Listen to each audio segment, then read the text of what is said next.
Okay, this is the one. This is the one that I've been waiting for since actually before Sukkot. I spoke to some people about this before Sukkot, this idea. It's been in my head all of that time. Everyone who went to Sukkot, I spoke to everyone at Sukkot about it as well, but it's finally got around to it. It's the one about getting the foreign gods away out of your midst. And I'll be talking about that for the last 2 parts. The first part, I'm going to run through the Torah portion, because that's got some really, really important stuff for us to understand in, particularly how it is that Jacob becomes Israel, because we can all become Jacob, we can all be washed clean of our sins, but are we all Israel, or do we all show ourselves to be Esau in the final analysis? So I'll be covering the Torah portion in the first part. I say to people online to go onto the website if you want studies on the actual Torah portions. You can see at the top of the website it says Torah portions by Parsha, and you can go to whatever Torah portion it is, and we're actually on the 7th year now that we've done this. So when it gets around to the book of Numbers where we began, we'll have done 7 years of Torah portions, and we've recorded almost all of them, so you can find them there.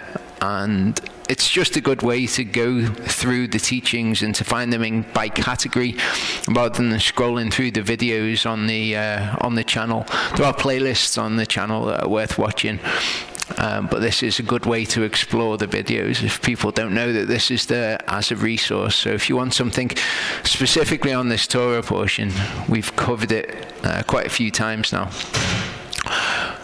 So the Torah portion starts in Genesis 32. Verse 3 says, "And Yaakov sent messengers before him to Esav his brother in the land of Seir, the field of Edom."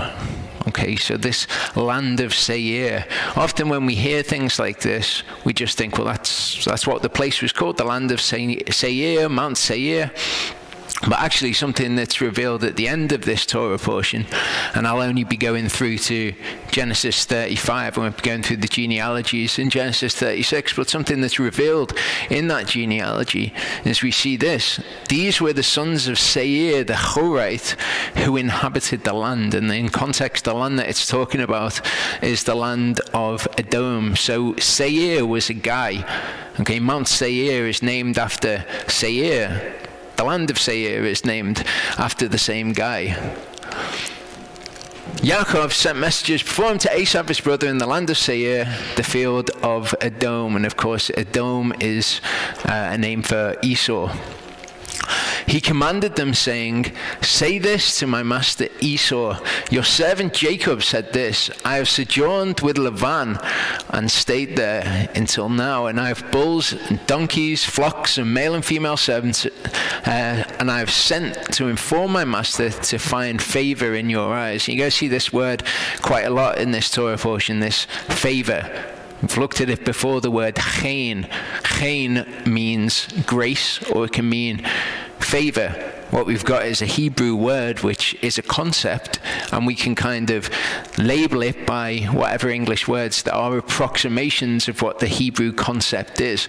I think favor is a good approximation of it. Grace is a good approximation of it as well, but it's kind of a bit Christian-y, and when people hear verses with grace or salvation and things like that, and they've kind of already got this idea in their heads, rather than seeking to understand what the phrase means. What we see, it says that he's going to meet Esau, his brother, or Esav, his brother. And what we're going to see is that this is actually a picture, albeit a picture in reverse, of us meeting Mashiach, us meeting Yeshua. And it describes Esav as his brother, as Yeshua is our brother. He says, "Say this to my master Esau." Okay, and that's the relationship that we have with Yeshua. He is our master, or our Lord, and we are his servants, Yaakov. So the messengers returned to Yaakov, saying, we came to your brother Esav, and he also is coming to meet you, and 400 men with him.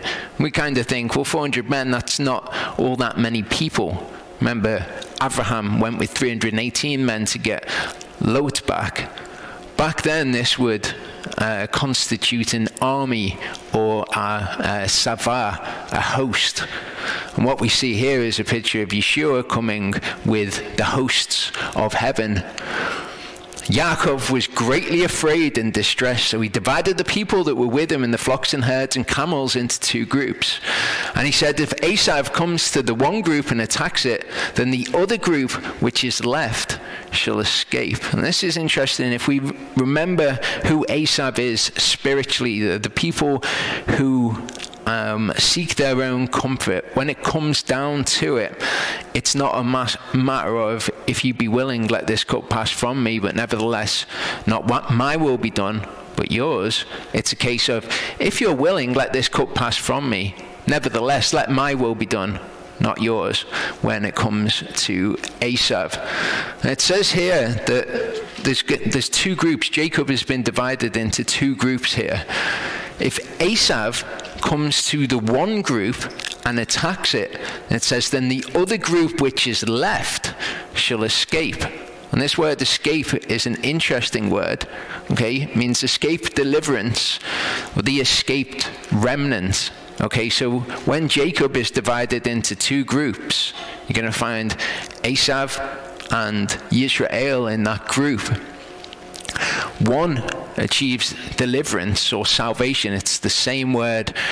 Deliverance means the same as salvation, rather. Escaped remnant. So if Esav comes to one group and attacks it, and they're Esav, the other group is the escaped remnant. And we see this in Scripture.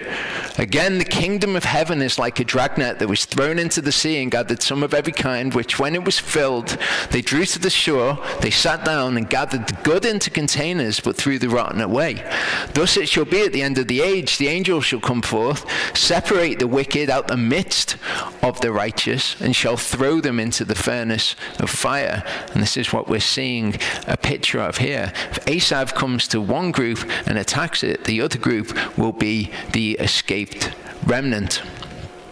Now Matthew 10:28 says, do not fear those who kill the body but are unable to kill the soul. Because Yaakov, in this, which is a picture of us with Yeshua, he is afraid of Esav, who can kill the body. We're told, don't be afraid of them that can kill the body. Rather fear him who is able to destroy both soul and body in Gehenna. And of course, Yeshua will judge us.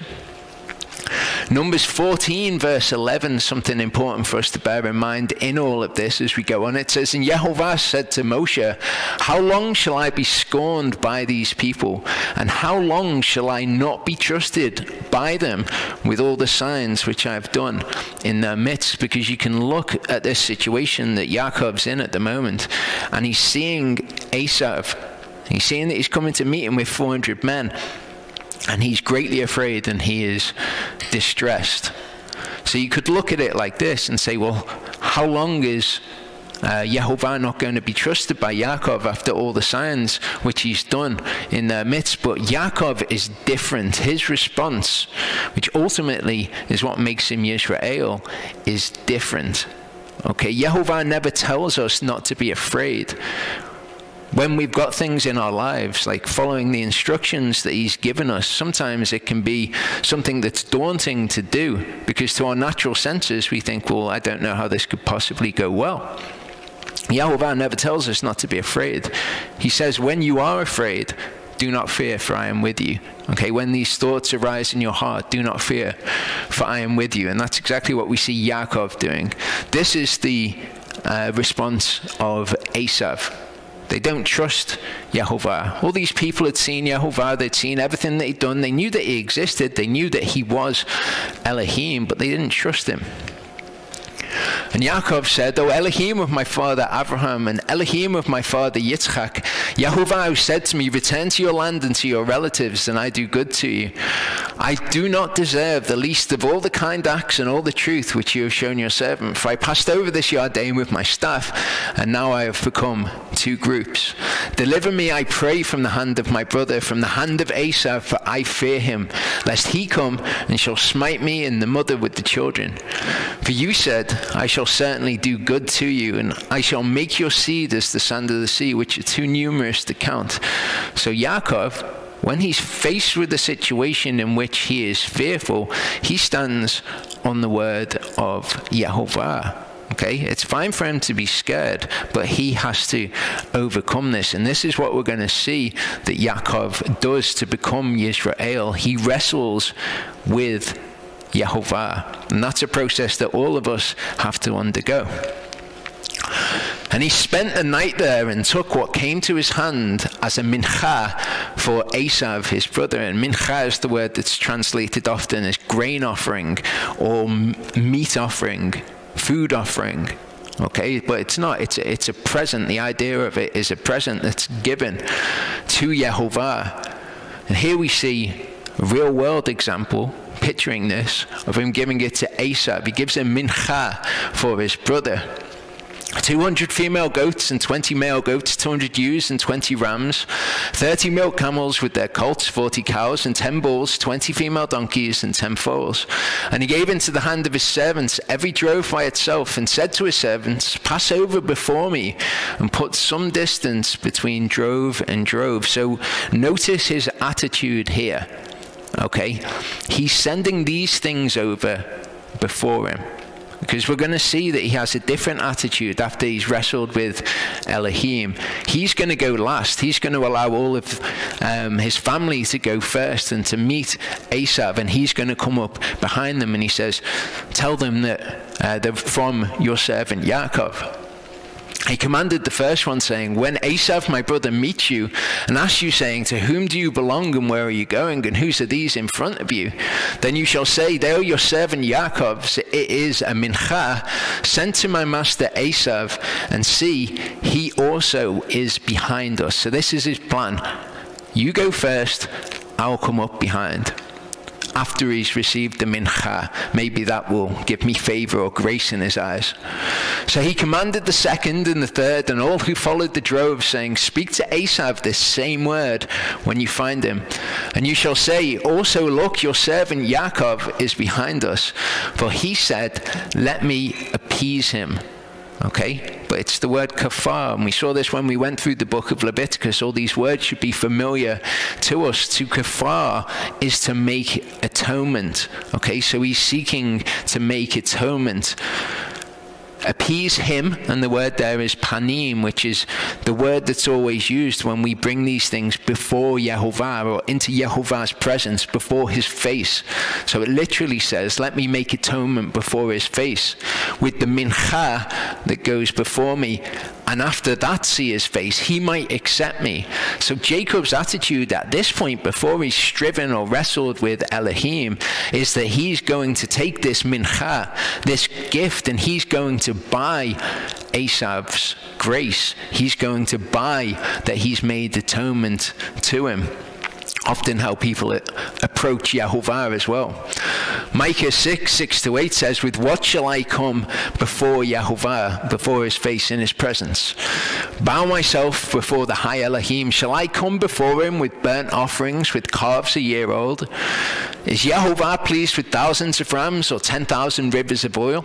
Shall I give my firstborn for my transgression, the fruit of my body for the sin of my soul? This is what Yaakov's doing. He has sinned when it comes to Esau, and he's trying to buy his favor. He's trying to buy his acceptance. He's trying to buy atonement from Esau by sending a mincha before him. He has declared to you, O man, what is good, and what does Yehovah require of you, but to do right and to love kindness and to walk humbly with your Elohim. So we can't approach Yehovah in this way.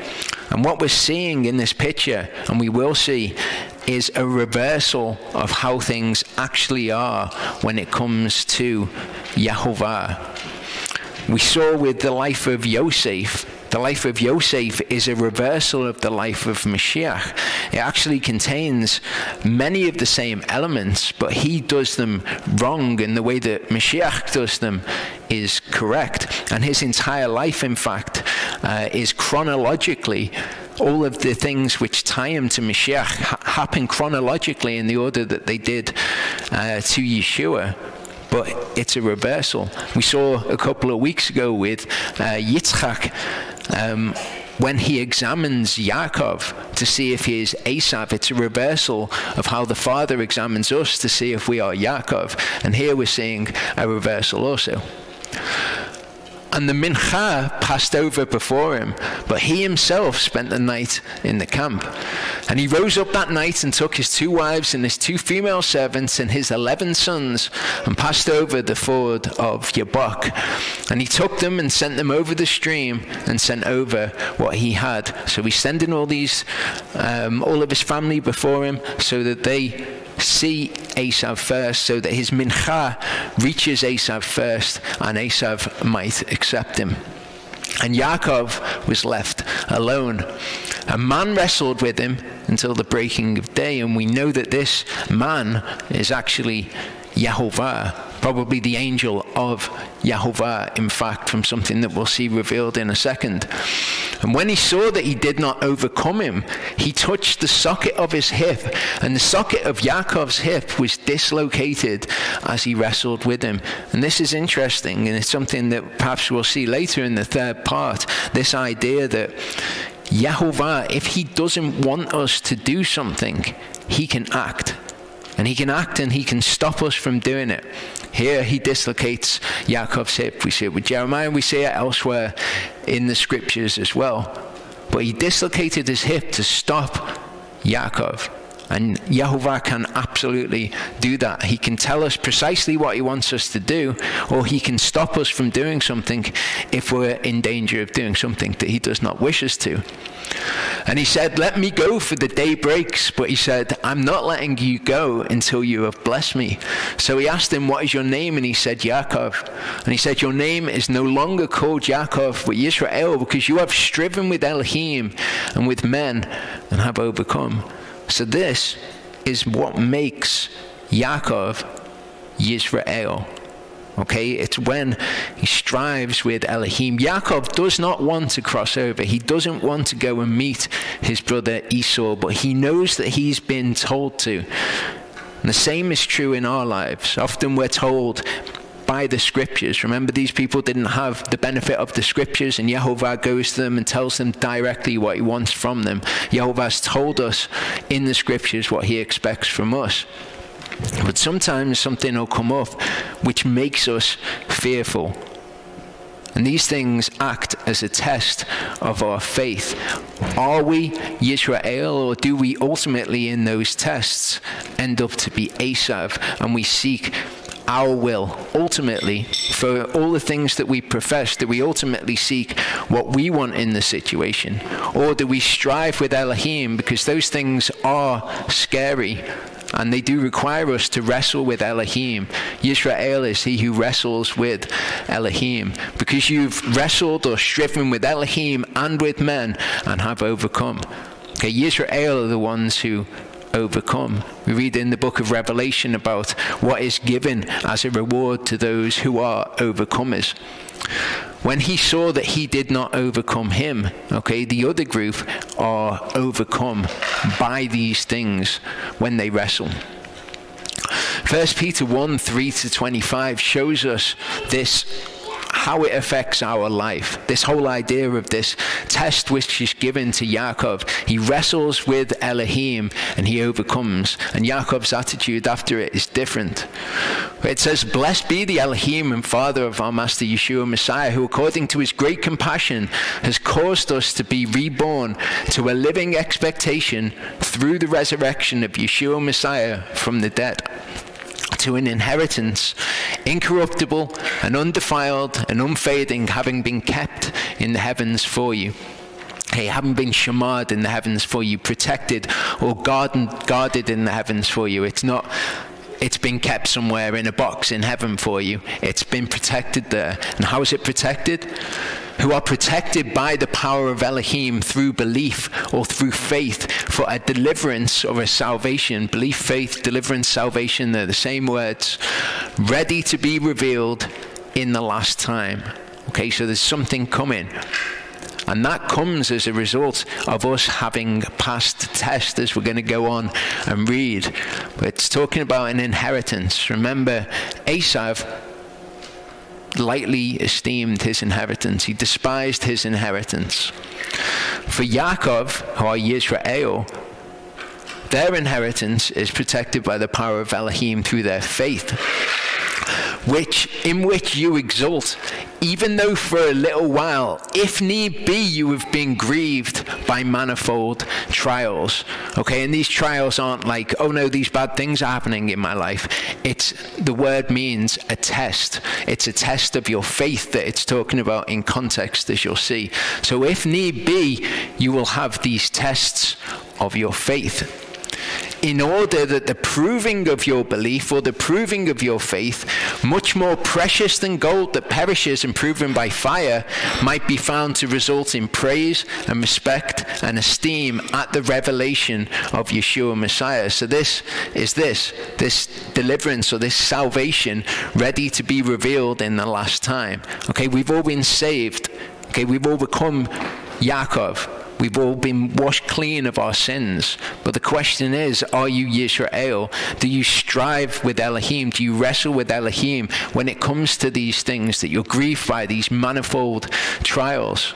Okay, so that the proving of your belief might be found to result in praise and respect and esteem when Yeshua is revealed from the heavens, whom having not seen you love, in whom you exult with unspeakable and esteemed joy, yet not seeing, but believing, obtaining the goal of your belief, a deliverance of souls, or the goal of your faith, a salvation of souls, as it would say in other translations.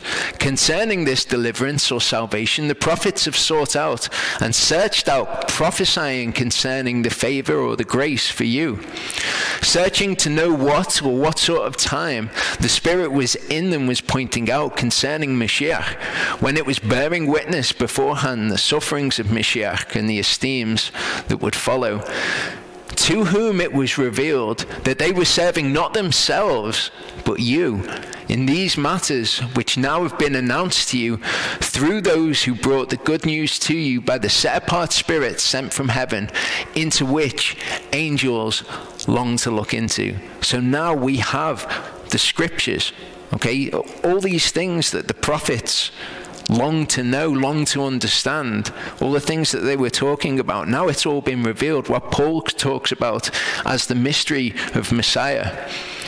Therefore, having girded up the loins of your mind, being sober, set your expectation perfectly upon the favor that is to be brought to you at the revelation of Yeshua Messiah. So in all of these things, just like Jacob, when it comes to something that we're scared of, something that we don't want to do, it's a test of our faith. And that test is the key to us inheriting these things. It's what keeps these things. As obedient children, not conforming yourselves to the former lusts in your ignorance. Instead, as the one who called you is set apart, so you also should become set apart in all behavior. Because it has been written, be set apart, for I am set apart. And if you call on the Father, who without partiality judges according to each one's work, pass the time of your sojourning in fear, knowing that you were redeemed from your futile way of life, inherited from your fathers, not with what is corruptible, silver or gold, but with the precious blood of Mashiach, as of a lamb, unblemished and spotless. Foreknown indeed before the foundation of the world, but manifested in these last times for your sakes, who through him believe in Elohim, who raised him from the dead, and give him esteem, so that your belief and expectation are in Elohim. This is why Paul talks about believing that Yeshua was raised from the dead is a necessary part. It's necessary to believe. You believe in Elohim, who raised him from the dead and gave him esteem, so that your belief and expectation are not in the things of this world, but rather in Elohim. Now that you have cleansed your lives in obeying the truth through the Spirit to unfeigned brotherly love, love one another fervently with a clean heart. It's very interesting to me when we're thinking about Yaakov and Esav. You think about who they are spiritually. Now that you've cleansed your lives in obeying the truth through the Spirit to unfeigned brotherly love, love one another fervently with a clean heart. Because Esav want to concentrate on one part of that equation. They don't want to have cleansed their lives through obeying the truth through the Spirit. They want to love one another fervently with a clean heart. They want to focus on what it is to love your brother. And what do we see Esav doing now when he comes to meet Yaakov? He's forgiven Yaakov. He meets him in love, but he is despised and cast aside his birthright. Having been reborn, not of corruptible seed, but incorruptible, through the living word of Elohim, which remains forever. So we've got something of permanence. If we want to go on into the millennium, go on into eternity, we have to be founded on something of permanence. Esav isn't interested in that inheritance. Okay, he's not interested in being founded on what is permanent, but being founded on what is permanent is the only way to endure. Because all flesh is as grass, and all the esteem of man is the flower of grass. The grass withers, and its flower falls away. But the word of Elohim remains forever, and this is the word announced as good news to you. This is where you have to cleanse your lives in obeying the truth through the Spirit. You have to be reborn according to the word of Elohim so that you can remain forever. If you just take a little chunk of it that you want, such as, oh, well, it's about loving your brother, as most of Christianity will tell you. All of Esav, in fact, will tell you that it's all about that. That's not founded on something that is permanent. Yaakov asked him, saying, please let me know your name. And he said, why do you ask about my name? And he blessed him there. And we looked at this last year, because there's a bit missing from this, which is in the Septuagint. And that bit shows that who is speaking to him is Yehovah. And it's removed from this. And it's also removed from Isaiah when it speaks about Yeshua. And the word is what is wondrous or wonderful. And it's a word that only ever describes Yehovah, and indeed can only describe Yehovah. So I'd say, rather than me going through it all now, if people want to know, you can see that Yeshua's divinity is hidden in the Masoretic text. It's revealed in the Septuagint. It's also the divinity of this angel is hidden in this. And it actually, by hiding that, it's hiding what's going on with Yeshua. But you can see that in this video. In the Septuagint, suffice to say, it says, and Jacob said, announce to me your name. And he said, why is this you ask my name, which is wonderful? This is him claiming to be Yehovah at this point. The Masoretic text, it just says, why is it you ask about my name? And they go on to another topic. Yaakov called the name of the place Peniel, for I have seen the Panim, I've seen Elohim Panim to Panim, and my soul is delivered. Okay, so this is interesting in the Hebrew. In the English, we've got Peniel, that's what it says in the English. It's an English transliteration, which is where you take the sounds from one language and you represent them with the letters and the vowels from another language. Okay, so in English, it's a transliteration. In the Greek, what they do is they translate the word, so you get the actual meaning. So there's two ways that you can translate, or you can transliterate a name. In the next verse, what we see is something very slightly different in the English and in the Hebrew. It says, the sun rose on him as he passed through Penuel. So it's weird, it's different, but it's only very slightly different. And both of those words mean face of ale. But there's a difference there. In the Greek, whatever text it was translating, the difference was much more marked than that, because the two names mean two completely different things. Sight of ale and form of ale. So it's not just very slightly different spelling, they're actually completely different words that are being translated. and he limped on his hip. This is why the children of Israel to this day do not eat the sinew of the hip, which is on the socket of the thigh, because he touched the socket of the thigh of Yaakov in the sinew of the hip. Now, Isaiah 63 is an important text for us to understand as we're going on to read the next bits in the Torah portion. Okay, talking of Yehovah, when he comes, okay, who we know to be Yeshua, which is interesting in and of itself. If Yehovah is the one who comes all the way through the Tanakh, and then we know that those same prophecies are talking about Yeshua, that's showing us that Yeshua is Yehovah. So who is this coming from Edom with garments of glowing colors from Botzrah, who is robed in splendor, striding forward in the greatness of his strength? It is I who speak in righteousness, mighty to save. Why is there red on your raiment and your garments like one who treads in the winepress? Okay, so where's Yehovah coming from in this? He's coming from Edom. Where did it say that Esau is coming from? Said that he's coming from Edom. And this word here, okay, where it says, why is there red on your raiment? When it tells us why Esau is called Edom, it says because he's red, because he was red. And the word for red is Adom. And therefore Esau is Edom, is what it says in the Hebrew. When it says here, why is there red on your garments? The word again is Adom, okay? And that's not really the common word for red. It can be used for red. It is used for red in some places, but it's not really the common word for red. So who is this coming from Edom? Why is there Adom on your garments? Linking us again to Esau. I have trodden the winepress alone, and from the peoples no one was with me. And I trod them down in my displeasure, and I trampled them in my wrath. Their blood is sprinkled upon my garments, and I have defiled all my raiment. For a day of vengeance is in my heart. Okay, so if we remember that this is a reversal of the situation that we see in Esau, it is indeed the complete opposite of what we see in Esau. Because when Esau comes to meet Jacob, a day of vengeance is not in his heart, even though he's told, reporters come to his mother that he said that he's going to kill Yaakov. When he does come to meet him, a day of vengeance is not in his heart. He doesn't kill Yaakov.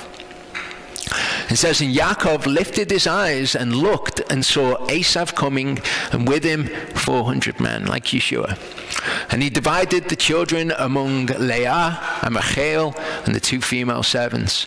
And he put the female servants and their children in front, and Leah and her children behind, and Rachel and Yosef last. Okay, so first it was Zilpah and Bilhah with Gad, Asher, Dan, and Naphtali. Then it was Leah with Reuben, Shimon, Levi, Yehudah, Yissachar, and Zebulun.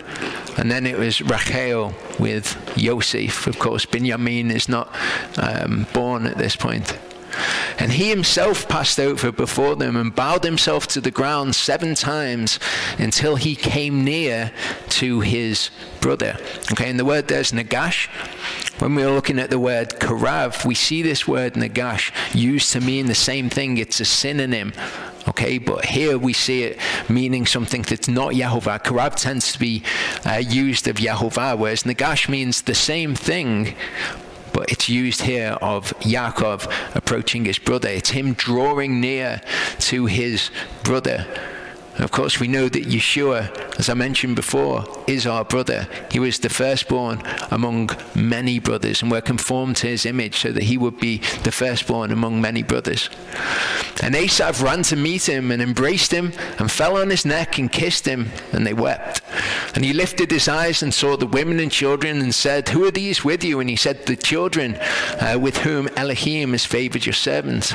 Then the female servants came near, same word Nagash, they and their children, and they bowed themselves. And Leah also drew near with her children, and they bowed themselves. And Yosef and Rachel Nagashed also, and they bowed themselves. Okay, so if we think that this is a reversal of what we're going to see when Yeshua comes.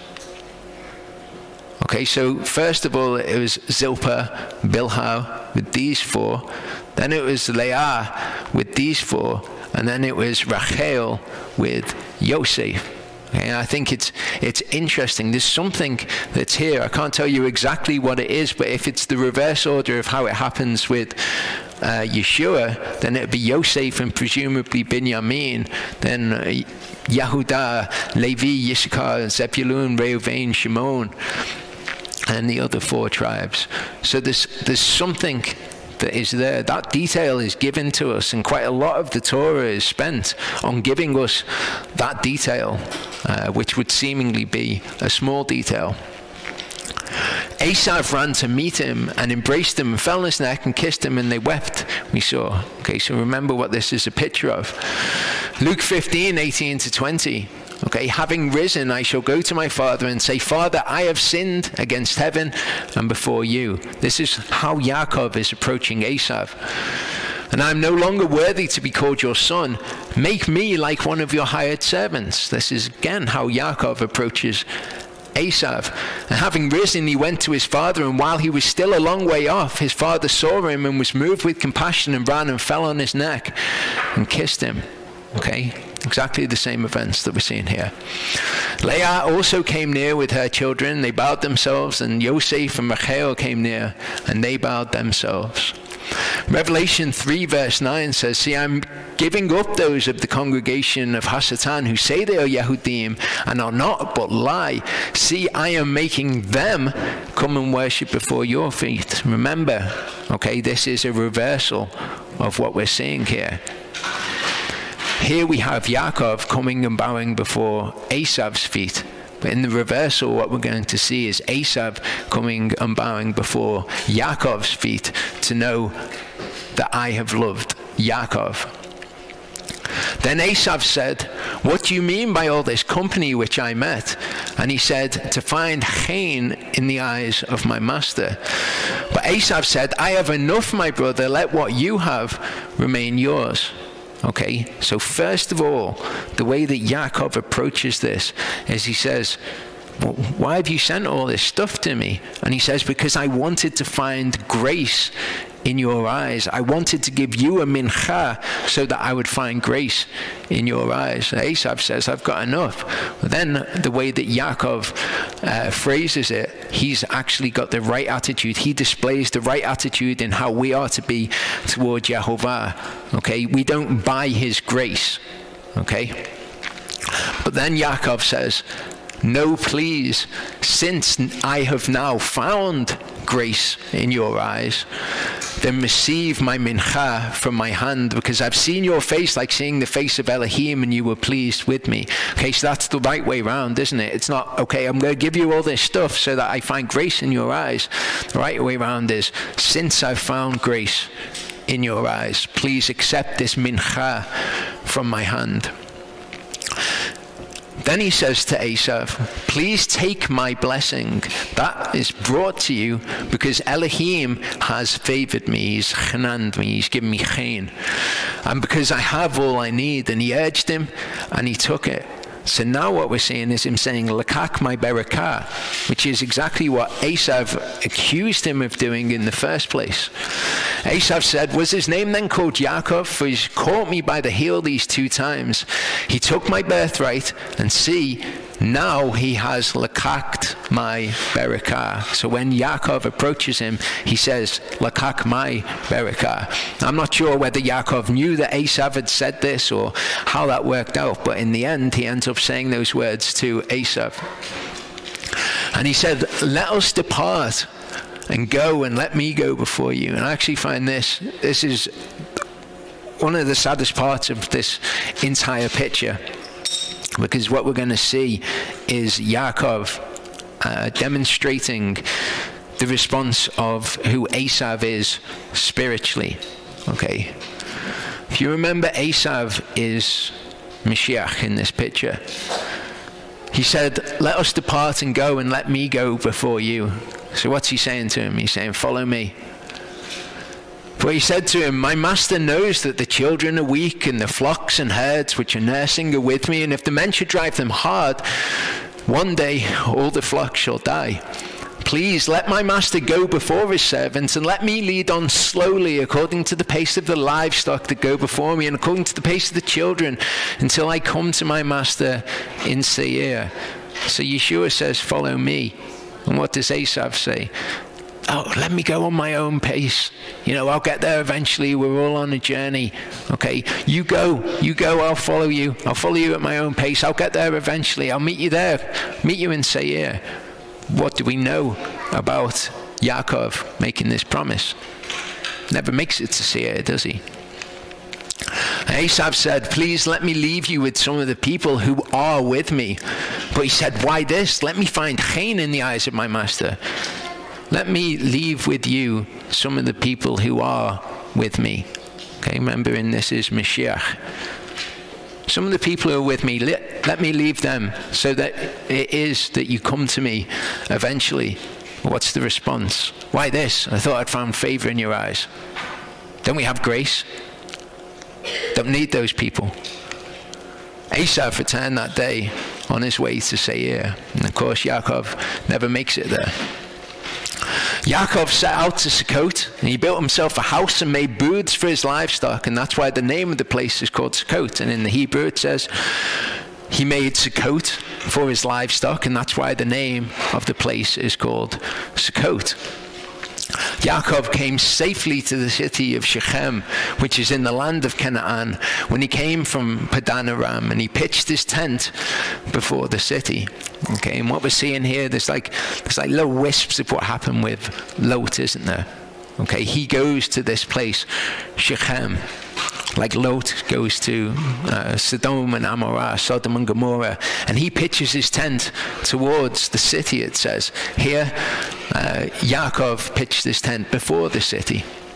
He brought the portion of the field which he had pitched his tent from the children of Hamor, Shechem's father, for 100 kesatah. And he set up an altar there, and he called it El Elohei Yisrael, which means the mighty God of Israel. And I've put the mighty God of Israel here rather than the mighty Elohim of Israel to make a point. Because people say, why is it that you say God?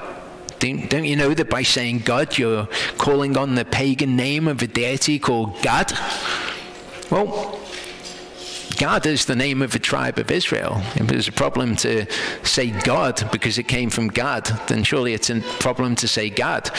But of course, that's nonsense anyway.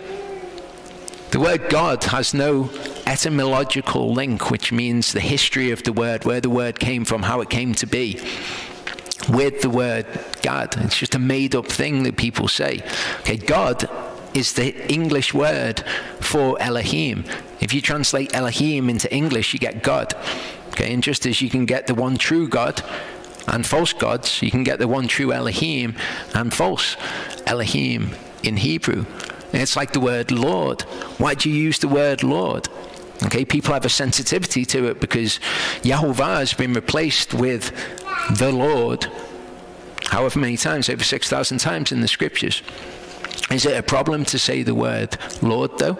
Well, when it says the Lord God in our English translations, sometimes it's saying Yahovah Elohim. Throughout the book of Genesis, for example, it says Yahovah Elohim in the Hebrew. So that's the Lord, Yahovah, God, Elohim. However, sometimes when it says the Lord God, what it says in the Hebrew is Adonai Yahovah. Okay, so it says the Lord Yahovah, and it's translated the Lord God. Lord is just another word like deliverance or salvation that are getting at what the Greek word is, or like favor and grace are words that are getting at what the word chen actually means. Adonai means Lord, or it could mean master. Okay, it's a concept in Hebrew that we're trying to get at with English words, and Lord is an absolutely perfect translation of Adonai. So when we call him Lord, we're calling him Adonai. And that's exactly what he's called all the way throughout Scripture. And people get very zealous about these things.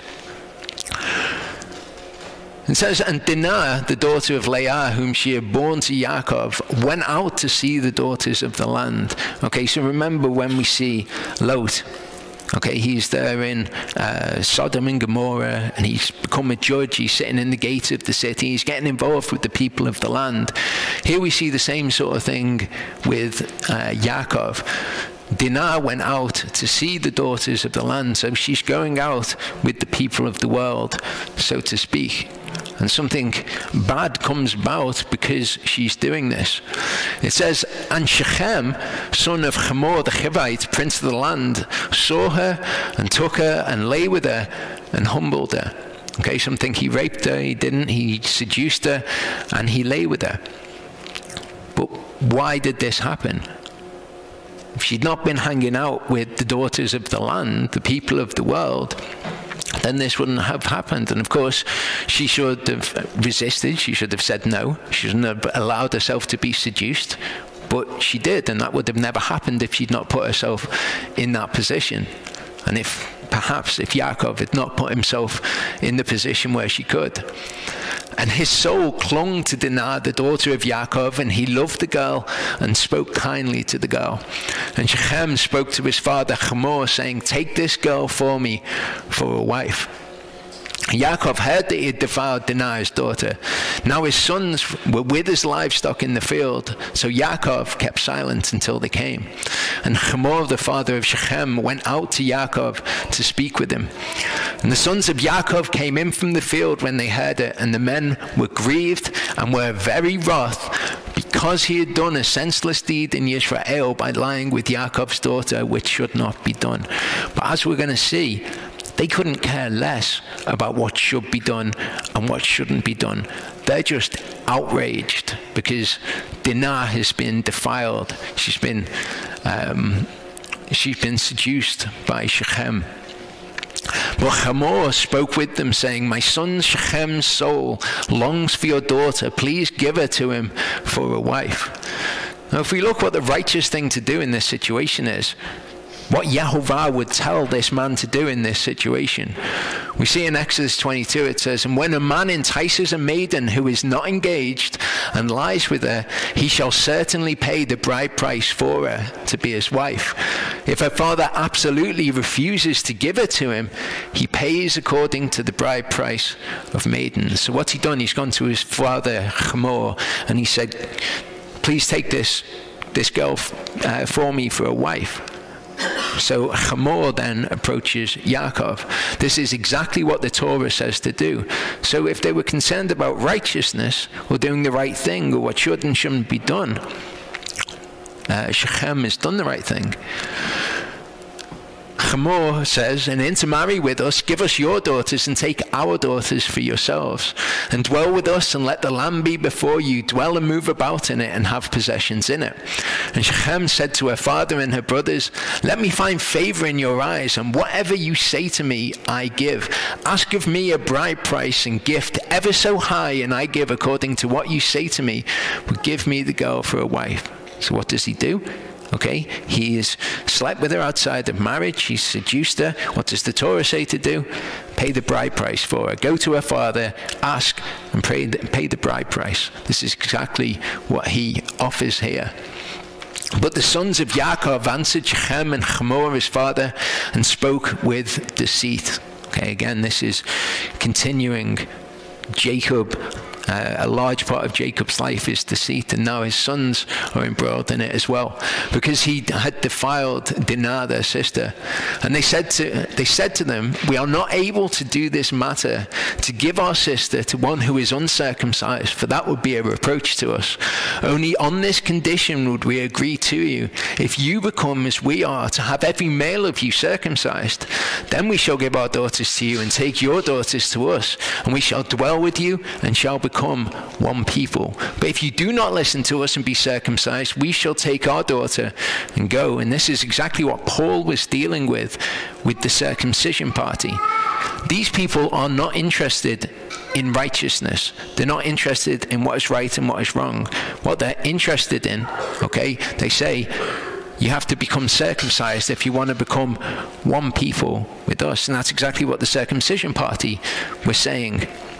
And Paul said, look, it's not about whether you're circumcised or not circumcised. It's about whether or not you're keeping the commandments of God. If you're doing these things just as, are you circumcised or uncircumcised, that doesn't mean anything. But if you're doing it to keep the commandments of God, then that indeed does profit. So here we have a picture of the circumcision party. And their words pleased Hamor and Shechem, Hamor's son. And the young man did not delay to do this because he delighted in Yaakov's daughter. Now he was more respected than all the household of his father. And Hamor and Shechem, his son, came to the gate of their city and spoke with the men of their city. Okay, the gate of the city being a busy place, basically, where people are passing in and out, saying, these men are at peace with us, so let them dwell in the land and move about in it, and see the land is large enough for them. Let us take their daughters for us for wives, and let us give them our daughters.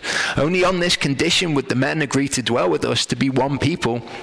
If every male among us is circumcised as they are circumcised, their herds and their possessions and all their beasts, should they not be ours? Only let us agree with them and let them dwell with us. And all who went out of the gate of his city listened to Hamor and Shechem his son. Every male was circumcised, all who went out of the gate of his city.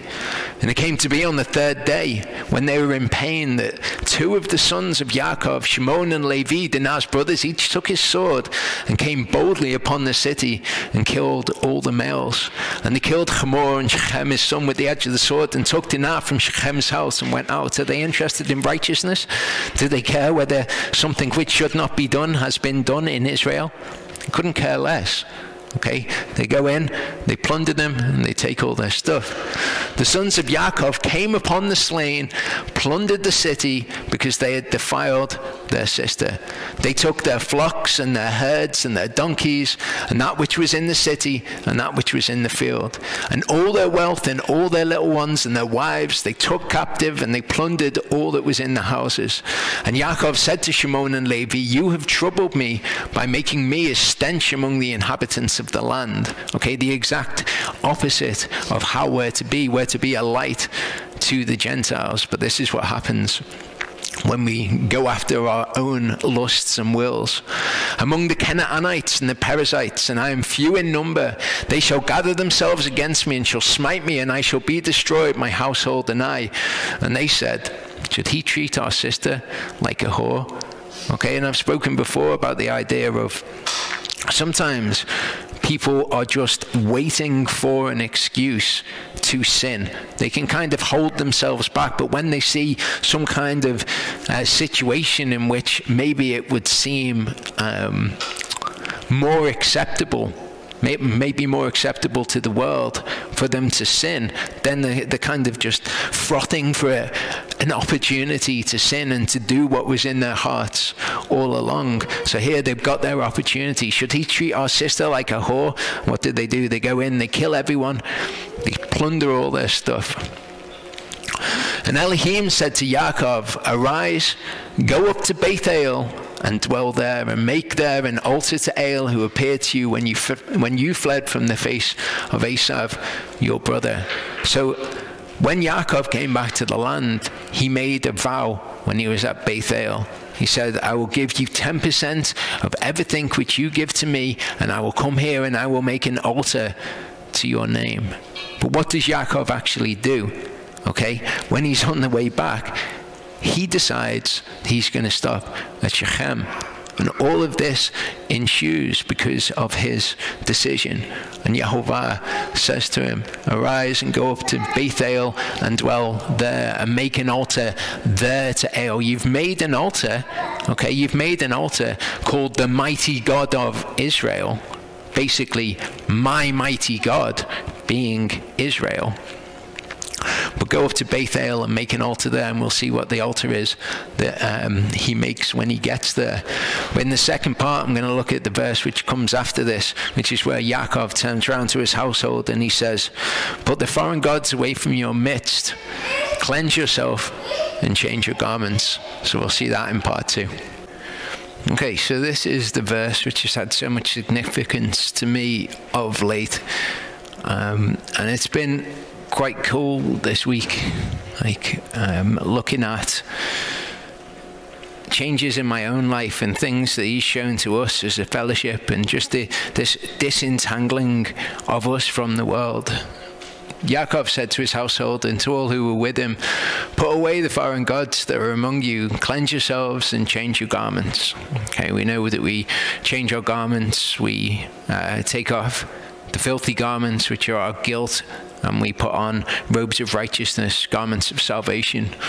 And we cleanse ourselves, as Peter said before. Cleanse your, now that you've cleansed your lives in obeying the truth through the Spirit, so we cleanse ourselves like that. But he also says to put away the foreign gods that are among you. And some foreign gods are obvious to us. I mean, if we all used to be Sikhs, and we were told, put away the foreign gods from among you, then we'd know, having entered into covenant with Yehovah, that this is totally foreign to who Yehovah is, and that this is a foreign God. You know, some religions are obviously foreign gods. They're just foreign to who Yehovah reveals himself to be, and even just a little bit of knowing who Yehovah is, we know that this is foreign to who he describes himself to be. This is more in line with where I personally came from. Buddhism, Taoism, that sort of line of thinking. And obviously, when I came to Yehovah, I knew that all of this would have to leave, that I'd have to move away from all of that. But that's stuff that's really obvious to us, that this is not who Yehovah is.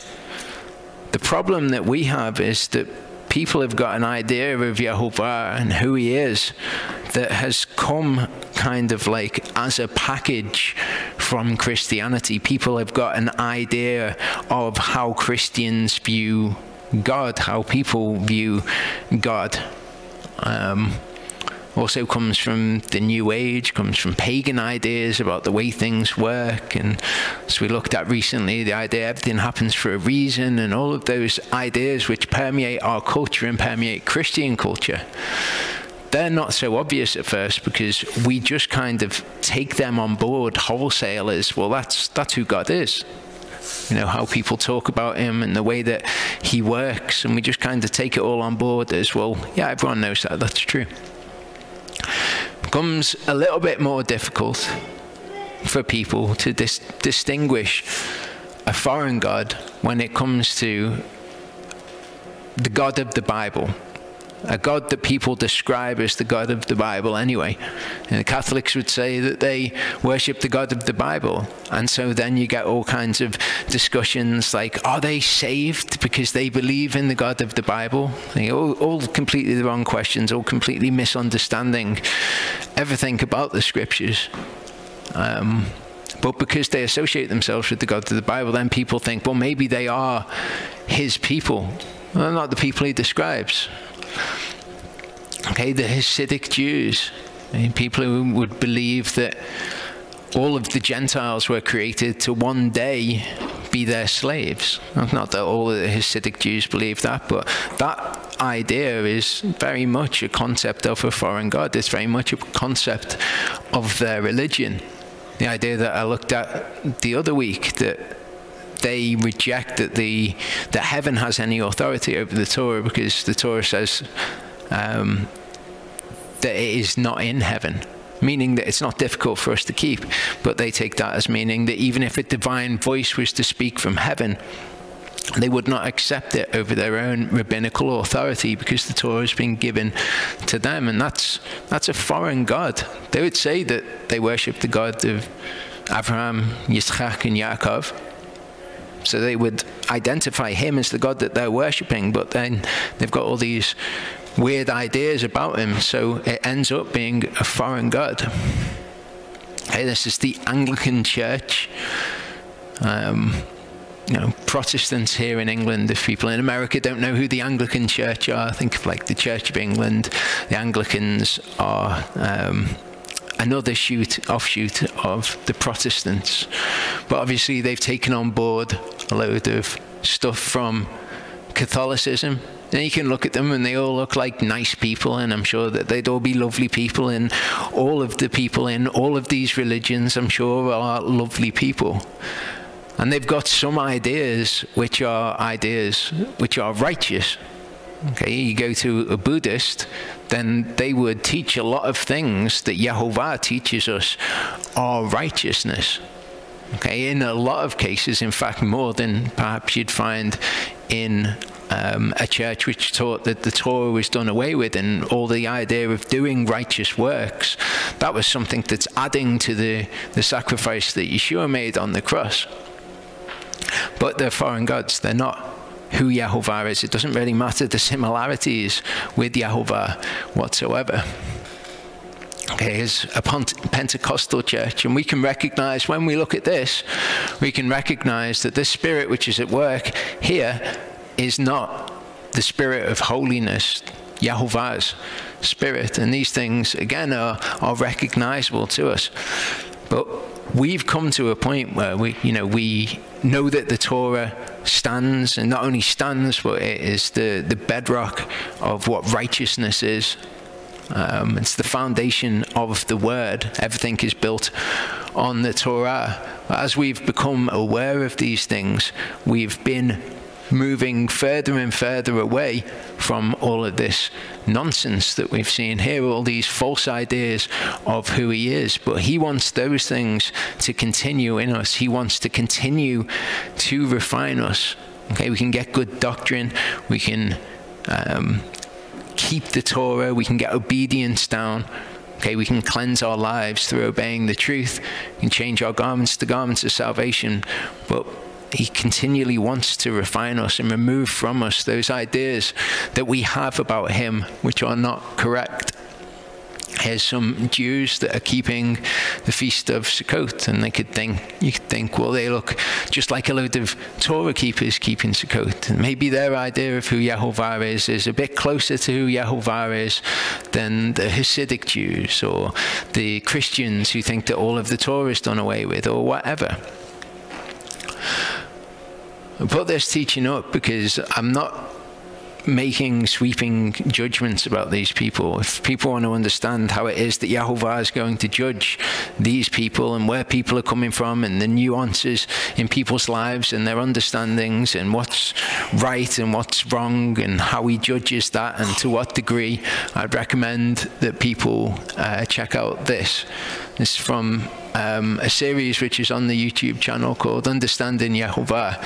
And it's funny that this series came about just before this focus on foreign gods, because he's actually been doing this for a long period of time, extracting from us all of what is false and teaching us who he truly is. Romans 8:29 says, those whom he knew beforehand. To those people that people would talk about like, oh, you saved? Well, really what you want to know is, are you one of the ones whom he knew beforehand? He also ordained beforehand to be conformed to the likeness of his Son. And this is something which is happening in all of our lives. Okay, if you're one of the ones whom he knew beforehand, then he's conforming you to the likeness of his Son. And this is a continual process. Okay, so we identify garbage doctrine like this. What does it mean that Jesus fulfilled the law, but he did not abolish it? Well, it means this, it means that, it means that he did it so perfectly that we never have to do it, and now the law has been completed for all time, and all of that garbage. One of the first places where he started with us in extracting us out from all of this garbage was taking the doctrine that we had either learned from church or just the general idea of what it is to know Yeshua or know Jesus, and to re-educate us to those things. And I'd recommend that if there's people online who haven't seen this series, that you go back and watch it. It was filmed quite a long while ago, but it goes right through church doctrine and reteaches everything from the atonement to salvation, eternal security, Pentecost teaches about where the church have got the Trinity wrong, life after death, what that actually looks like. And all of that false doctrine, he's taken that from us, and he's given us a correct understanding of who he is. And this is where he started. Exodus 20 verse 25 says, "And if you make me an altar of stone, do not build it of cut stone. For if you use your chisel on it, you have profaned it." So as we've come out of all of that stuff, a lot of people have come out of the Christian doctrine, the Christian church. What they've tended to do is they've taken a load of the institutions of the Christian church with them out of Christianity, and they've kind of made it all Torah-like. What this is saying is that when you make an altar to Yehovah, to worship Yehovah, you make it out of stones which are natural. They're unhewn. They are as Yehovah formed the stone. This tells us that if we use a tool on it to shape it to what we think it should look like, we have actually profaned that thing, and the altar then is profane to Yehovah. And what Christianity has done is they've set up a load of profane altars to Yehovah made out of stones which they have shaped. And what happens when people come into Torah sometimes is they take those things with them, and they take these profane altars. In Deuteronomy we read, it says, "Build the altar of Yehovah your Elohim with complete stones." Okay, not ones that you've shaped, ones that are complete, ones that are natural, that he has formed. "And you shall offer burnt offerings on it to Yehovah your Elohim, and shall offer peace offerings, and eat there and rejoice before Yehovah your Elohim.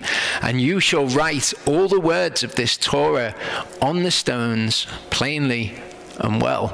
And the Christianity has done is they've taken these things, they've shaped the stones to their own liking, or what they think it should look like, what they think is the wise way to do these things. And then they haven't written the words of Torah on. But what Torah keepers tend to do is they take these profane stones and then they write the words of the Torah on the profane stones. That's not what we're to do. We're to take the stones that are as Yehovah formed them and use them to make an altar to Yehovah, and then write all of the words of the Torah on them. Writing the words of the Torah on it is only part of the equation. So you get things like this: 21 days of prayer and fasting, tarrying nights, okay, with prayer and fasting ministry. Well, that kind of sounds good, doesn't it? What we're going to do is we're all going to get together and we're all going to pray and we're all going to fast over this thing. But what it actually is hewn stones. Stones that have been shaped according to how man thinks that they should look. What's the unhewn stone? The unhewn stone would be if we decided to pray and fast for somebody. We saw somebody in a situation and we decided, I'm going to pray and fast for them. We don't need to be banding together and saying, should we all fast between this date and that date? Okay, we as a fellowship before have come before Yehovah and asked him about a need, but that's something natural. It wasn't an outgrowth of us having a prayer and fasting ministry and we said, okay, you guys, we're going to need you this week to pray and fast about this. It was us naturally coming before Yehovah. It kind of reminds me of something that Charlie said to me before. He's talked about when Charlie trains, you know, he's really into training. He does it every night. He's incredibly disciplined and he's got what he does down. But he's spoken to me before about people who will see what he does and then they'll say something like, oh, you know, we've got to train together in the future. When what that actually breaks down to is you're really into this. You've got it all sorted out. I want what you've got, but I kind of want you to do it for me. I want to come round and I want you to tell me what to do and I want it all sorted out, and maybe then I'll get my motivation to do it from you because you're motivated to do it. I'm kind of not motivated to do it. But if we do it together, then maybe I'll be motivated. And it's kind of the same thing with like a prayer and fasting ministry or various types of ministry. Kind of like, I'm not really motivated to do it on my own. Okay, but if I get together and everybody's kind of accountable to one another, and we've all decided what we're going to pray and fast on, and we can all talk about it and say, oh, it was really tough, wasn't it? When it got to day 5, you know, that was really the hump. And after day 5, it all got better from there, or whatever it is. It's not a natural stone. It's kind of man-influenced, man-centered activity. And it's kind of like, I don't have the motivation to do this, but if I'm in a prayer and fasting ministry, then I'll absolutely, definitely have to do it. Now, what we do is we decide, I'm going to do this. It's just something that comes about naturally. There's a need, we're going to pray and fast over it. Yeshua said, when you pray, you shall not be like the hypocrites, for they love to pray standing in the congregations and on the corners of the streets to be seen by men. Truly I say to you, they have their reward. But you, when you pray, go into your room, and having shut your door, pray to your Father who is in the secret place, and your Father who sees in secret shall reward you openly. Not that there's a problem praying in public, but what it's saying is, don't pray to be seen by other people. Don't let other people know about it. Okay, if you're going to pray about something, go to your Father and pray about it. You don't need to have all other people involved in it or seeing what you're doing. Okay, because then that's your reward. If you want to pray about something, go to your Father in secret and ask him about it. Okay, that means more to Yehovah than you've all come together and you've all decided that between these dates or these times you're going to fast and you're going to approach him about this, and you know, we've got this big list of people that need praying and fasting for, or whatever. It's just not a natural complete stone. It's a hewn stone that has been profaned because men have put their tools to it. The hospital visitation ministry. This is something that was a thing in the church that I met Charlie in. Okay, they had a hospital visitation ministry, and it's obviously a big enough thing for me to be able to find a picture of it on the internet. But what's the idea? Okay, so you're going and you're visiting people who are sick in the hospital. Okay, is that a bad thing? No, of course, it's not a bad thing. It's a great thing. You're giving your time to go and visit someone who's sick. That's a brilliant thing to do. What is bad to do, however, is to form together into like an organized ministry, which is given a list and been like, oh, you go and do this. Oh, I'm not sure if I can do this one. It's a bit far from where I live. Oh, you know what? I'll do it anyway. That's a hewn stone. That's something that man has shaped, and it's come about because man has brought it about. It's not come about because Yehovah has brought it about. Similar to prison ministry. Obviously, it says here, they quote in Matthew 25:36, it's a misunderstanding of that anyway, because that's when Yeshua brings the nations before him and judges the people who are alive on how they treated the brethren, which he's just been talking about, have gone through a rough time in Matthew 24. And it's how they treated the brethren. It's the nations, though. It's not talking about Christians going out and visiting people in prison. But is it a good thing to go and visit people in prison? Well, if it comes up and there's a need, and there's somebody who would like to be visited in prison, and you think, wow, I can go and do that. I'm going to go and do it. It would be good for me to give my time for this person to benefit from it. Then that's a great thing. Okay, that is a complete stone. It's an unhewn stone. It's something that came about as Yehovah has formed it. This is a hewn stone. So we have to be very careful about taking these hewn stones and thinking, as long as we write the words of the Torah all over them, then that's great. Why you need a ministry accountability partner. Ironclad accountability. People have these ideas, don't they? Okay, if only there were some people that I was accountable to. Maybe we should all get together and talk about the sin that we suffer with in our lives. Then we can all be accountable and make each other strong. I was going to say it sounds good, but it doesn't actually sound good. Ironclad accountability from other people. Is that a good thing? we have an accountability partner, if you want to phrase it like that already, don't we? We don't take our accountability from other men. It's not like, now I've got ironclad accountability. We're obviously all accountable to Yehovah. The idea of all coming together and being accountable to one another is garbage. It's really quite insidious, actually. But again, people take these ideas because they've been in the Christian church and they've seen how all of these things are done, and they kind of click with the ideas maybe, and they think, well, that would be good. Let's do this. Let's do this, but we'll make it about the Torah, and we'll use all Hebrew names, and we'll declare that we're praising Elohim, and we'll pray in Hebrew prayers at the beginning, or whatever it is.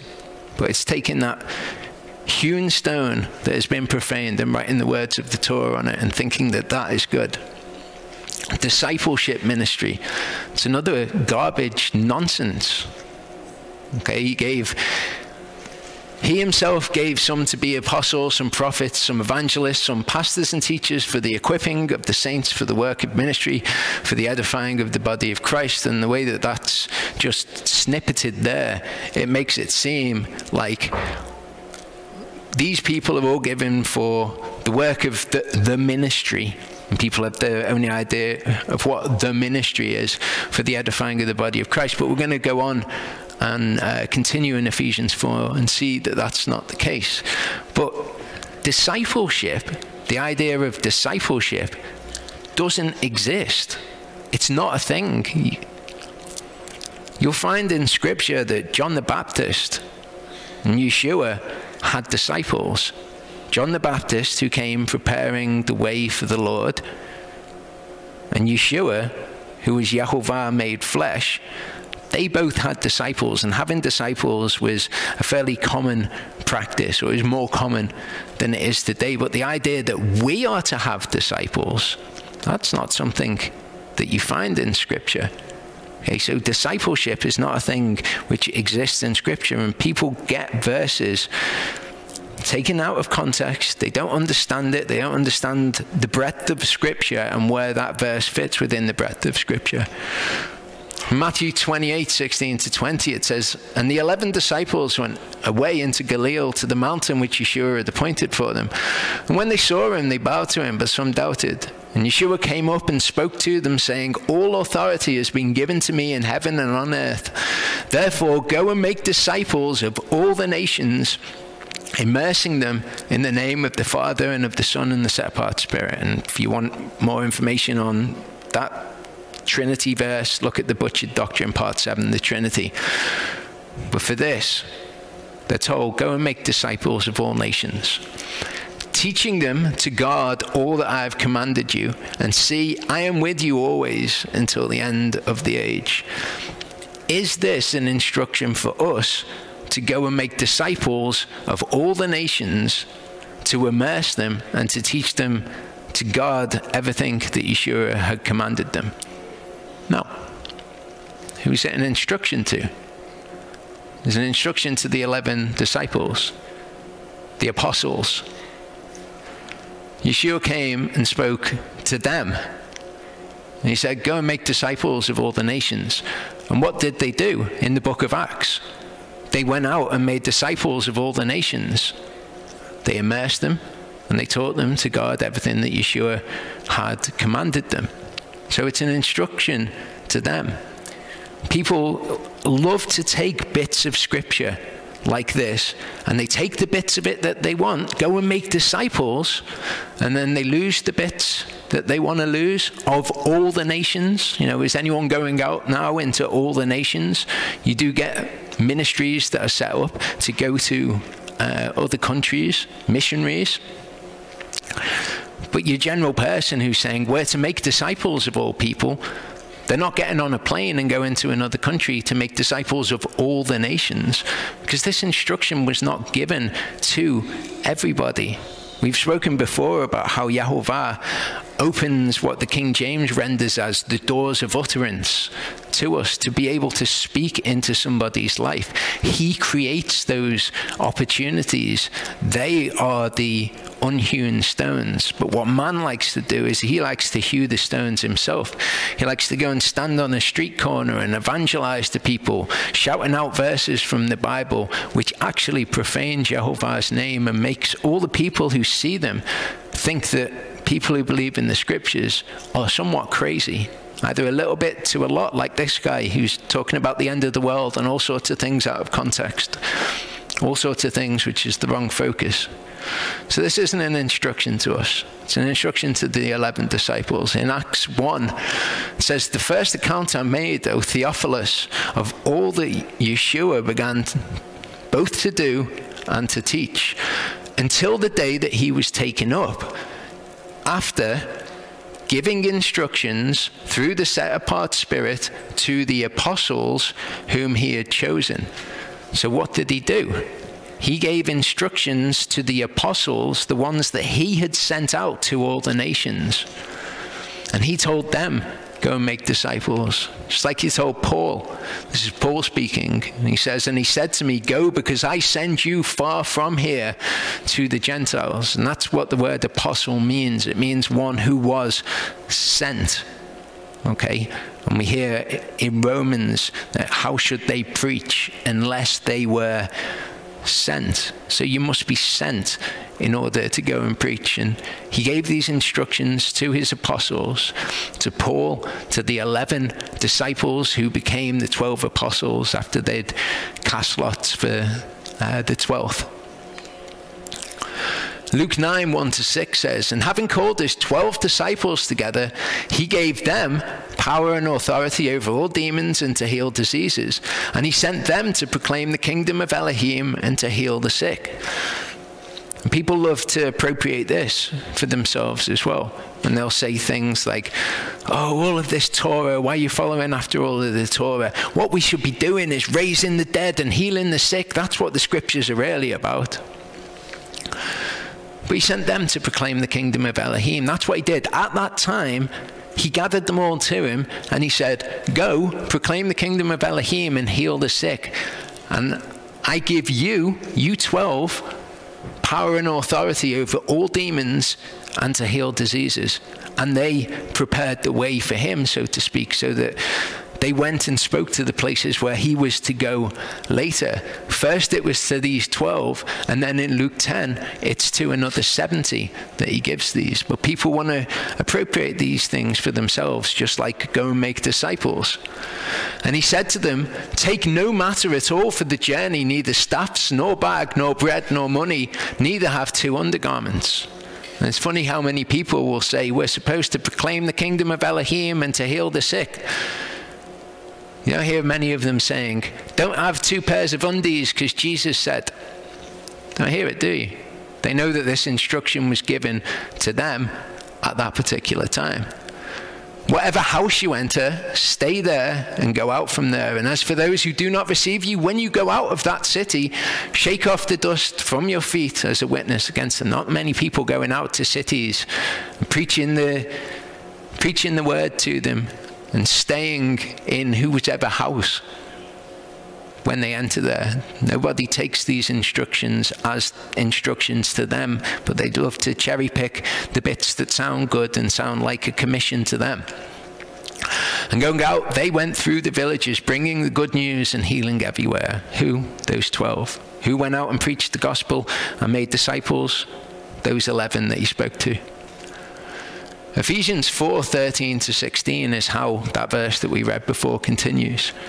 It says, "Until we all come to the unity of the belief, of the faith, and of the knowledge of the Son of Elohim, to a perfect man, to the measure of the stature of the completeness of Mashiach, so that we should no longer be children, tossed and borne about by every wind of teaching, by the trickery of men and cleverness, and to the craftiness of leading astray." See the bit at the end where he talks about and pastors and teachers. Okay, he then goes on to say that and pastors and teachers were given to teach, so that we should no longer be children, tossed and borne about by every wind of teaching or every wind of doctrine, whichever translation you prefer, because that's how people are.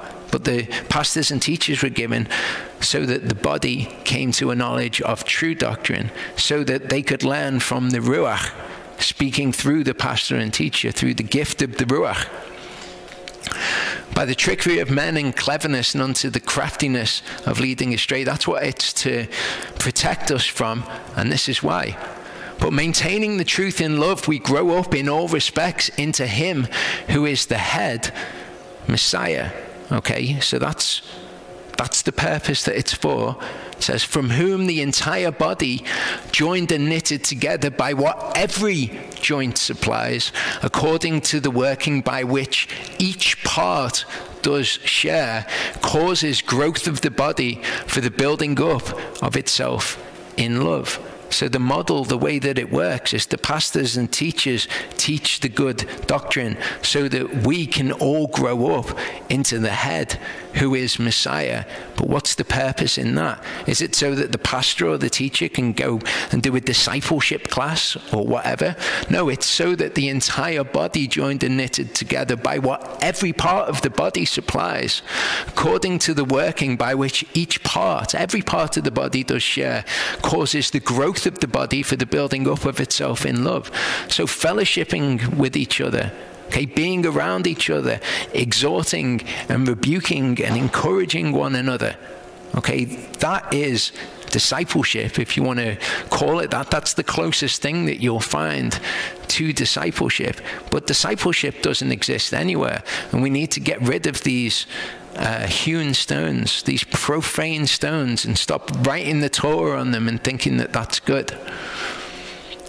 Another false god idea, I've spoken about this before as well, is the idea that Satan is in direct competition with Yeshua. I've had people say things to me like, I went to a conference once and all the speakers went off when the speaker was just about to speak. That's Satan, that's Satan. He didn't want the message to go out. Who is it that you think that we serve? What are you teaching about who Yahuwah is? That's a foreign god. Okay, the idea that Satan is interfering with the work that Yahuwah is doing on the planet is tantamount to blasphemy. Okay? And yet this is one of the big images that people have in their heads. I call all of this, when I refer to it, I call it all Christian mythology. Okay, all of these false ideas which permeated the Christian church, all these false ideas about how it is that Yahuwah works and who he is and who Hasatan is. Daniel 4:17 says, this matter is by the decree of the watchers and the command by the word of the set apart one, so that the living know that the Most High is ruler in the kingdom of men and gives it to whomever he wishes and sets over it the lowest of men. Well, this idea that it's Satan or the Illuminati who are setting up these people in positions of power, it's Yahuwah who does it. It's Yahuwah who's in control of all these things. And by giving all of this power to Hasatan, we're teaching this false narrative. We're teaching against the word of Yahuwah. Okay, this is another nonsense that has come from the Christian church and is permeated into the Torah movement.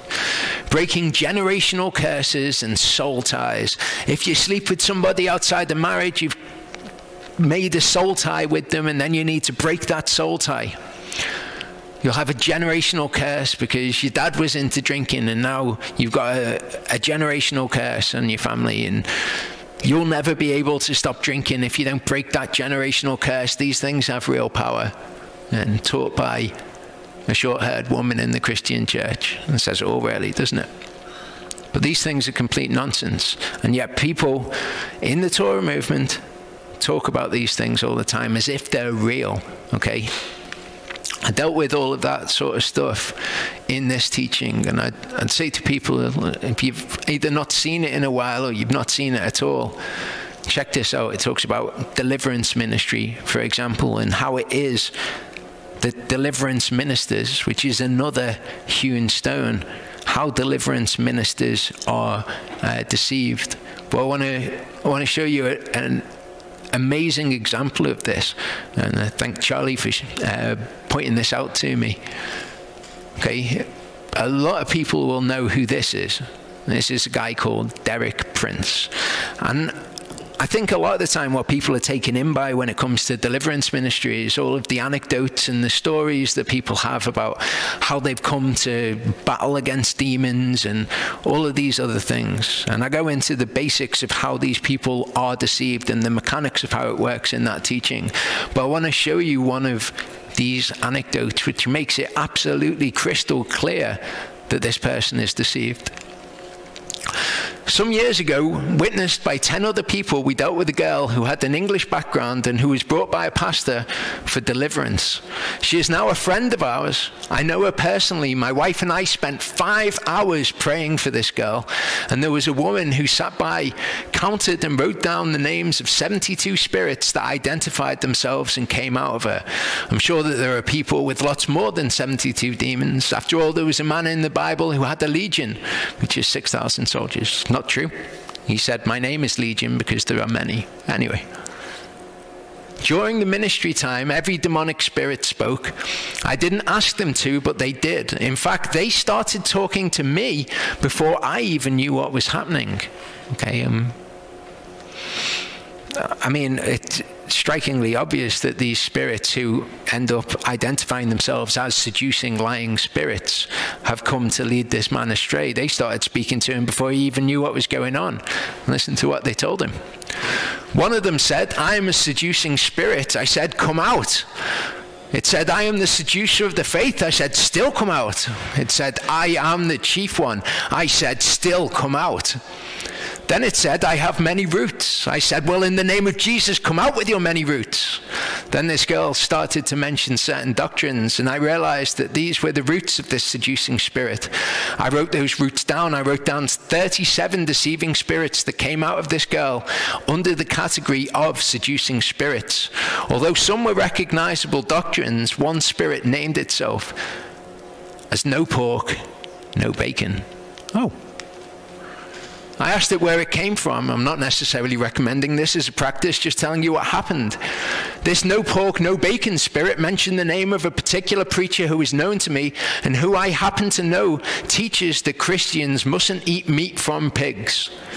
In Timothy 4, 1-3, it says, now that the Spirit expressly says that in the latter times, some will depart from the faith by devoting themselves to deceiving spirits, teachings of demons, through the insincerity of liars whose consciences are seared, who forbid marriage and require abstinence from foods that God created to be received with thanksgiving by those who know and believe the truth. This is about people who teach to abstain from foods which God created to be received with thanksgiving. But he never created the pig to be received with thanksgiving. So he says, so Paul is writing that it is a deception to teach that if you really want to be spiritual, there are certain kinds of food that you shouldn't eat. Of course, if you don't like pork and bacon, you don't have to eat them, but don't make a religious law out of it. What deception. The spirit which introduces itself to him and says, I'm a seducing spirit. In Acts 15, the church dealt with the issue of what was required for Gentile believers. Were they required to come under the law of Moses? The early church's conclusion was that they did not. However, they were told that they shouldn't eat anything that has been sacrificed to idols or blood or anything that has been strangled. They should also abstain from sexual immorality. It's in Acts 15, 19-21. If people want to actually read what it says is don't make it difficult when people are turning to God. Teach them these 4 basic laws. Moses is preached in every synagogue on the Sabbath. So they will come to know Moses afterwards. But don't make it difficult at the beginning when they're turning to God. It wasn't saying, no, let's just ditch the idea of a law that says that you can't do that, which came from the Creator himself. In my opinion, the most dangerous spirits are religious spirits. They are twice as dangerous as all the rest put together. Man of great discernment. Since then, I've frequently discerned what I believe to be religious demons operating in all sorts of religious meetings. And this is one of the deliverance ministers the Torah keepers will uphold as this is a powerful man of God who went round and he battled those demons and he cast them out in the name of Jesus. And all of the other various deceptions which kind of sound good and they kind of sound like something that comes from the Bible, but are ultimately ways in which the deliverance minister and those receiving deliverance are misled and deceived. Do you think that this girl ever came to a knowledge that she shouldn't be eating unclean food? Of course not. She was led astray by this deliverance minister offering what would have sounded good, while he himself was also led astray. The idea that we are these spiritual warriors clad in the armor of Elohim who come against these dark demonic forces and cast them out in the name of Jesus, in the name of Yeshua, it's garbage. It's not something that we see in Scripture. We're not to come against these things to fight them. Okay, people have this idea of what spiritual warfare is in their heads, which is actually totally different from what spiritual warfare is in the Scriptures. In the Scriptures, spiritual warfare is when your spirit is at war with your flesh. Your flesh and its desires, and your spirit's at war with that. That's what real spiritual warfare is. That's what being clad in the armor of Elohim protects you against the fiery darts of the devil. Okay, the tempter, the trier, the one who will come and try to get you to depart from it. That's what we're protected against. That's what we fight against. But people have got all of this mythology coming from these hewn stones. Stones that don't even have the Torah written upon them, but people love to just write the Torah upon them and continue. This idea that's common in Christianity about self-defense, that we should all be taking up guns and that we should all be arming ourselves, and if anyone comes against us, it's the righteous thing to do to kill them. And I'm aware that from my position in the UK, people watching this in the US would be well within their rights to say, who's this guy from the UK? They don't even have the right to bear arms. How has he possibly got an opinion on it? They can't even have a gun. Nah, not true. We can buy firearms, and it's like a super California law that we have in the UK, where instead of 10-round magazines, we've got to have a limited capacity magazine that we cock the round into the chamber of with every shot. But I have absolutely no qualms with the Second Amendment. I've lived a large portion of my life before I came to Yehovah thinking it was perfectly just and it was the sensible things to do to carry firearms. I love firearms. I love guns. Some pictures of me in America.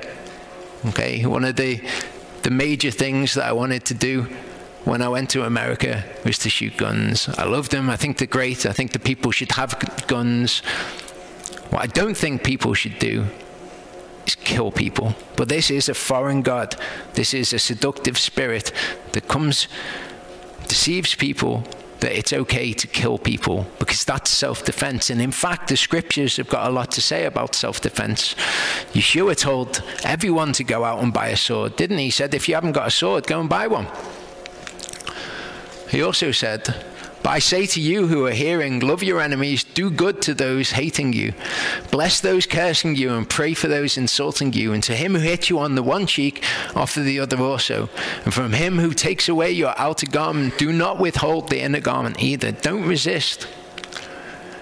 Give to everyone who asks of you, and from him who takes away what is yours, do not ask it back. And as you wish men should do to you, you also do to them in the same way. And if you love those loving you, what favor have you? For sinners too love those loving them.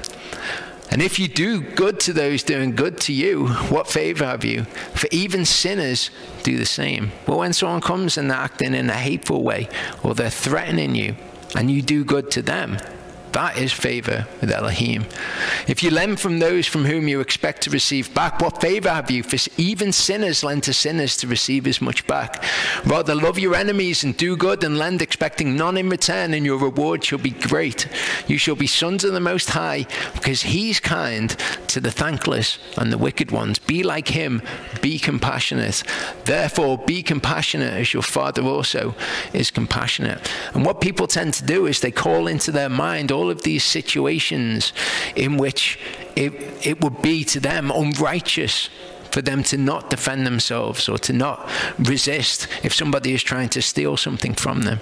But what they forget is that Yehovah is a part of this. Peter explains this. He says, for this is favor, if because of conscience towards Elohim, anyone bears up under grief, suffering unrighteously. Because if because of conscience towards him, you know what the right thing to do is, you suffer unrighteously, that's favor, well, that's grace with him. For what credit is there in enduring a beating when you sin? But if you suffer for doing good, if you endure a beating when you're doing good, and you endure, this finds favor with Elohim. For to this you were called, because Messiah also suffered for us, leaving us an example that you should follow in his steps. And we'll see what Mashiach did. Who committed no sin, nor was deceit found in his mouth. Who being reviled did not revile in return. Suffering did not threaten, but committed himself to him who judges righteously. And that's the part of the equation that everyone forgets. Yehovah is our shield. Yehovah is our refuge. But if because of conscience towards him we suffer righteously, then ultimately that is credit before him. What good is it if you endure a beating if you've deserved the beating, basically? But if you don't deserve the beating and you endure it, that is credit with Elohim. Matthew 6:51-56 says, and look, one of those with Yeshua put out his hand, he drew his sword, and striking the servant of the high priest, he cut off his ear. Then Yeshua said to him, yep, that's right, that's why I said, if you haven't got a sword, get a sword, because you know, we were going to have to chop off the ears of the people who came against us. He actually said, return your sword to its place, for all who take the sword shall die by the sword. Okay? Do you think that I'm not able to pray to my Father now, and he shall provide me with more than 12 legions of angels? If I was about defending myself, do you not think I could just pray to my Father and get tons of angels down here? How then would the scriptures be fulfilled that it has to be this way? In that hour, Yeshua said to the crowds, if you come out as against a robber with swords and clubs to arrest me, daily I sat with you teaching in the set-apart place, and you did not seize me. But all this came to be so that the scriptures of the prophets might be fulfilled. And all the disciples left him and fled. So all of this that we're seeing here, and in fact Yeshua telling them that they're to go and get swords, all had to be that way so that the scriptures could be fulfilled. So let's look at him telling them just previous to this to get a sword if they didn't have one. Luke 22:36-38, he said to them, but now let him who has a purse take it, likewise also a bag, and let him who has no sword sell his garment and buy one. And that's the verse that everyone loves to brandish about and say, look, he's saying if you haven't got a sword, what's a modern day sword? It's a gun, isn't it? Go and get a gun. Not what he was saying though. Again, who was he speaking to? He was speaking to his disciples. For I say to you that what has been written has yet to be accomplished in me. And he was reckoned with the lawless ones. So why did he want them to get a sword? So that he could be reckoned with the lawless ones, just as he was when he says, if you come out against me as against a robber. Because what happened? Peter took his sword and struck off the ear of the high priest's servant. So he was reckoned with those who were lawless. That was why he was telling them to get a sword. For that which refers to me has an end too. The word end there being the same word as when it says that Messiah is the end of the law. It doesn't mean it's the end of it. It means it's a means to an end. It's a goal. And they said, Master, look, here are 2 swords. And he said to them, that's enough. He didn't say, oh no, we're going to need loads more than that. Going to be all these Romans and all sorts of stuff. We're going to need tons of swords. Everyone who hasn't got a sword, make sure you've got one. No, they said, we've got 2 swords, and he said that's enough for what we need for that to be fulfilled. And when one of them drew the sword, he told them to put it away, because everyone who takes up the sword dies by the sword. Another false god that has become part of the Torah movement is the god of the book of Jasher, the god of the book of Jubilees, and the god of the book of Enoch. Okay, they are all distinctly different from Yehovah. They seem the same, just like all of those religions that we saw before that speak of the God of the Bible. They kind of seem the same, but they actually teach a different God. People are interested in that. I point you to this teaching. Okay, the book of Jasher describes a God who has different standards of mercy, different responses to compassion. He's actually a different Elohim. The book of Jubilees tells us that it's sin to fast on the Sabbath day. Sin also to sleep with your partner on the Sabbath day. But it's sin to fast on the Sabbath day, something that Moses and Yeshua both did. But that's sin, according to the book of Jubilees. People get they kind of romanticize the Dead Sea Scrolls. They think, well, because it's old and because it was believed by a load of people who were around it about the same time as Yeshua, and then you get fallacies about how Yeshua was actually one of these people. He was one of the Essenes and all this garbage. People don't really understand the culture. They don't understand any of their writings. They don't understand who they were, why they kept certain writings. No kind of level of knowledge at all. All they know is it's in the Dead Sea Scrolls. The Dead Sea Scrolls. How could you not believe it? They found it in the Dead Sea Scrolls. But they describe a foreign God, a God that is different to the one of the scriptures. And I go through that in that teaching as well. The seed of the serpent at war with the seed of Eve.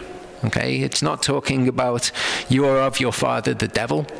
If you are a liar, if you do not believe the truth, you're of your father the devil. No, it's talking about the devil actually impregnated Eve and brought about a whole line of seed on the earth.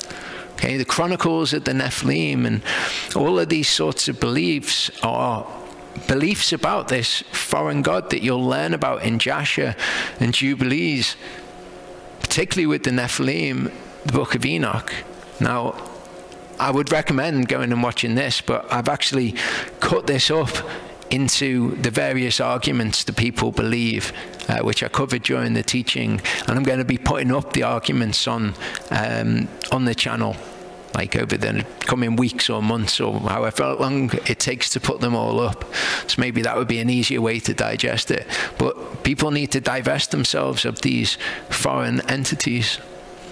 It's something that I covered when I looked at people being led by signs from Yehovah, or signs that they think are from Yehovah, but are actually misleading, deceiving spirits, leading them astray. This is something that was taken from some New Age website. Okay, if you can take the words effective manifestation for perhaps an effective walk with Yehovah, and you can take the universe and transfer in Yehovah, you'll see how people believe these nonsenses even once they've come to the Torah. It says all the skill sets required for effective manifestation, effective walking with Yehovah, interpreting signs from Yehovah can often be the most challenging. After all, many of us have spent large portions of our adult lives being told to ignore our intuitions and dismiss gut feelings. And sometimes a lot of people are told to go with these things and that it's all from God in the Christian church. So when the law of attraction expert steps in and tells us we need to do something different, it can be tricky to make that massive shift.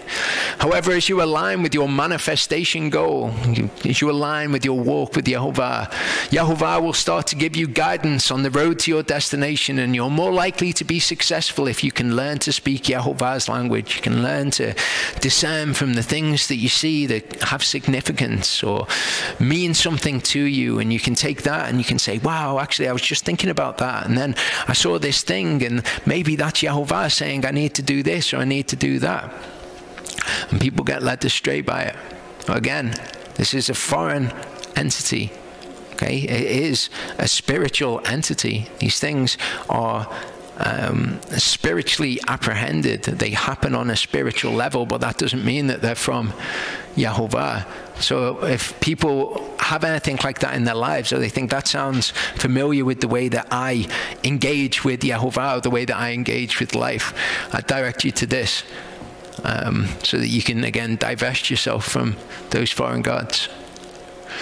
This teaching also is about signs. If people want to say, well, there are signs in the Bible, there are. And there is a good way to use signs. And signs and wonders are actually an incredibly interesting thing. Whether they can cause us to believe, or what they actually mean, and what they should be accompanied with, all of that's covered in this teaching if people want a better understanding of it. Similarly, people get an idea in their heads that they've had some kind of dream about something. I had a dream, it was about this, and it's about this situation that's happening in my life, and this happened in this situation. Maybe it's Yahovah speaking to me and saying, this is what's going to happen, rather than, I had a dream about this thing that's been on my mind, and I had a dream about it just like I've always had dreams. But if people want to know how Yahovah actually speaks in dreams, and the way the dreams work in Scripture, and examination of dreams in Scripture, I point you to this. 1 John 4 verse 1 says, beloved ones, do not believe every spirit, because these encounters, these experiences are spiritual in nature. Okay, but there are deceiving spirits, there are seducing spirits. So don't believe every spirit. Every spiritual encounter that you have, every spiritual experience, prove the spirits. And this is kind of the crux of the whole thing with these false gods. Okay, the way that you prove the spirits is with the word of Elohim. When people have these ways of encountering Yahovah, if you don't read about that in Scripture as a way that people encounter him, then it's not Yahovah. He's revealed himself to us how he is. He's given us instructions. People can't find the experiences, no matter how much you think it was definitely Yahovah. He definitely worked through that situation. That doesn't mean that it's good. Okay, I spoke recently about how he met me where I was, and in all of the spiritual confusion in which I was, and the way that he met me in that, and he was gracious and he was compassionate, and he used those things to draw me to himself, and he used those things for my good, which should be no surprise. But just because he uses them for our good doesn't mean that we don't divest ourselves of those understandings of who he is moving forward. Deuteronomy 13, 1-5 says, where there arises among you a prophet or a dreamer of dreams, and he shall give you a sign or wonder, and the sign or wonder shall come true, of which he has spoken to you, saying, let's go after other gods which you've not known and serve them. Do not listen to the words of that prophet or that dreamer of dreams, for Yahovah your Elohim is trying you to know whether you love Yahovah your Elohim with all your heart and with all your soul. So because those things have happened in the past and Yahovah's used them, Yahovah's reached us through them, and he has done good in our lives. Now we've reached the point where we are coming to understand certain things about him, and I'll go more deeply into that in the third part. But now that we've come to a true understanding of who he is, we can't fall back on these things which kind of provide a comfort blanket to us. Okay, the idea that everything happens for a reason, or that Yahovah has spoken to me through this, or he's spoken to me through that. We don't fall back on them because they're comfortable. There's something new and better which he wants us to move towards, which I'll get to in the third part. But he can test us now because we have the knowledge of who he is. We have the knowledge that these things are not good. So when these things happen, we can know that Elohim is testing us to know whether we love him, or whether we love those old foreign gods, those old foreign ways of apprehending who he is and the way that he works. Walk after Yahovah your Elohim and fear him, cherish his commands and obey his voice, and serve him and cling to him. And that prophet or that dreamer of dreams is put to death because he's spoken apostasy against Yahovah, your Elohim, who brought you out of the land of Mitzrayim, redeemed you from the house of bondage, to make you stray from the way in which Yahovah, your Elohim, commanded you to walk. Thus you shall purge the evil from your midst. Just like now we have this opportunity to put the foreign gods away from our midst, no matter what sense of comfort or security we've derived from them in the past. I'll discuss that more in the next part. Okay, so as I said before, what I've been reflecting on during all of this is how he's taken us as a fellowship, and he's just stripped certain things away from us as we've been walking with him. I covered a lot of those things which he's taken away that are so prevalent within other parts of the Torah movement. And I think back to this time. I've mentioned recently that this is a picture of me in 2010, and where he's taken me from here, because I had a lot of misunderstandings about who God was or what God was. But he didn't come and crush me in that. He came and he was compassionate and gentle with me, and he guided me through. Just as with all of these things, he doesn't want to stamp on people and tell them how bad they are for believing this, that, and the other. He just wants to tell them to put those foreign gods away from their midst, because that's not who he is. And then he can see whether they love those things or whether they love him. And he will test, as we saw in Deuteronomy 13, test to see, who is it that you love? Is it that lie that you've been told by that prophet or that dreamer of dreams who came and told you something that will cause you to stray from him? Or do you want him? So this is where I was at that time. Okay, Tales from the Time Loop. This is one of my favorite books. The most comprehensive expose of the global conspiracy ever written, and all you need to know to be truly free. Wow, what a horrible statement. All you need to know to be truly free. He's also got a book called And the Truth Shall Set You Free. But the truth, as he would define it, is the most comprehensive expose of the global conspiracy ever written. And I was really into these things, and this is another one of those foreign elements which is a part of the Torah movement, such a huge part of the Torah movement in particular. It is actually quite prevalent in Christianity, but it seems like the Torah movement base a lot of the kind of spirituality around these ideas about how the world is, and about, escaping from those things in the world. And they very much built it into their worship of Yehovah. I used to be really into all of this sort of stuff, the Bible codes. I can remember when I was in sixth form, so equivalent of college, and somebody choosing to do a talk when we've been asked to do talks, doing it on the Bible codes and being like, wow, yeah, the Bible does have something about it which is true. There's some kind of weird thing going on with the Bible.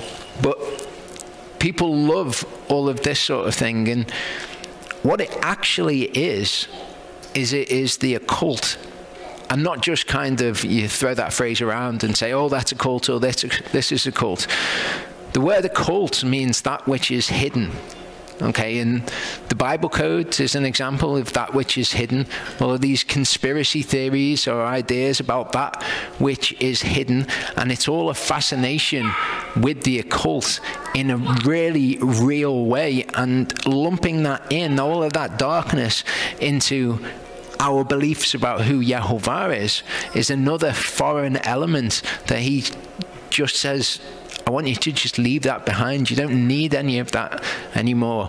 Change your garments, cleanse yourselves, and put those foreign gods away from your midst. They're no good for you. Ephesians 5:8-17 says, for you were once darkness, but now you're light in the Lord. Walk as children of the light. For the fruit of the Spirit is in all goodness and righteousness and truth. And not just what you've been told is truth compared to what you've been told is a lie. That's not truth. That's speculation. It's unprovable. Okay? Actual truth, scripturally defined, is the word of Elohim. Proving what is well-pleasing to the Lord by doing these things, by walking in these things, walking in the light, you prove, okay, as if it's being tested, you prove what is well-pleasing to Yehovah. and have no fellowship with the fruitless works of darkness, but rather reprove them. And this is something that people take this phrase, and they take the word reprove, and they swap it for expose. The word expose is not in there, and yet so many people believe that it is. It actually says to reprove them, and it's going to tell us how to reprove them. I know somebody who is a Bible teacher, and they have this as the tagline of their ministry. Have no fellowship with the fruitless works of darkness, but rather expose them. And they make their ministry about going around and telling all of these conspiracy theories to loads of people as if this is some righteous thing that they have a mandate from the Bible to do. If only they would go on to read the very next verse. For it is a shame even to speak of what is done by them in secret. It's a shame. I spoke to somebody who has a ministry like this once, and I brought this verse up with them, and the way that they'd gotten around it in their head was absolutely fantastic. They'd said, yeah, it's a shame, but you know, we're a part of the body, and you know, sometimes a part of the body is called to do what is shameful. Somebody needs to do it, and that's just our part in the body, and if it's shameful, then you know, it's shameful to do it. I just thought, what confusion, what deception to believe just because you want to continue doing that, you know, that's what your ministry is about or whatever, you believe that you need to do a shameful thing as part of the body. These things are no good. Talking of them doesn't actually do anyone any good. We have no fellowship with their fruitless works. Tells us how we're to go on and reprove them. It said that all of this is walking in the light, and it proves what is actually pleasing to the Lord. We don't need to focus on the darkness. We need to focus on proving to people what is well-pleasing to Yehovah. All matters being reproved, okay, so reprove the fruitless works of darkness, are manifested by the light. Okay, this is walking in the light. Prove what's well-pleasing to Yehovah, and you make those things manifest. How do you show evil up for what it is? Is it by talking about it and talking about how evil it is? Or is it by walking in the light and making it manifest that it is wrong and that it is evil? For whatever is manifested is light. That is why he says, wake up you who sleep and arise from the dead, and Messiah shall shine on you. Not wake up you sheeple and realize that the government's doing this and the government's doing that. None of that's any good to anyone. And whether or not you can say that those things are true, or whether you can say, well, it's just speculation, you don't know that it's true or not, none of that's even relevant. Okay? It's shameful to speak of them. This is why he says, wake up. Let Messiah shine on you. Walk in the light. See then that you walk precisely, not as unwise, but wise. What is wisdom according to Scripture? Those who do walk in the light. Redeeming the time because the days are wicked. Nobody's arguing that the days aren't wicked. Okay, but you redeem the time because the days are wicked. It's important to walk in the light, prove what is acceptable and well-pleasing to the Lord, and reprove the darkness by doing so.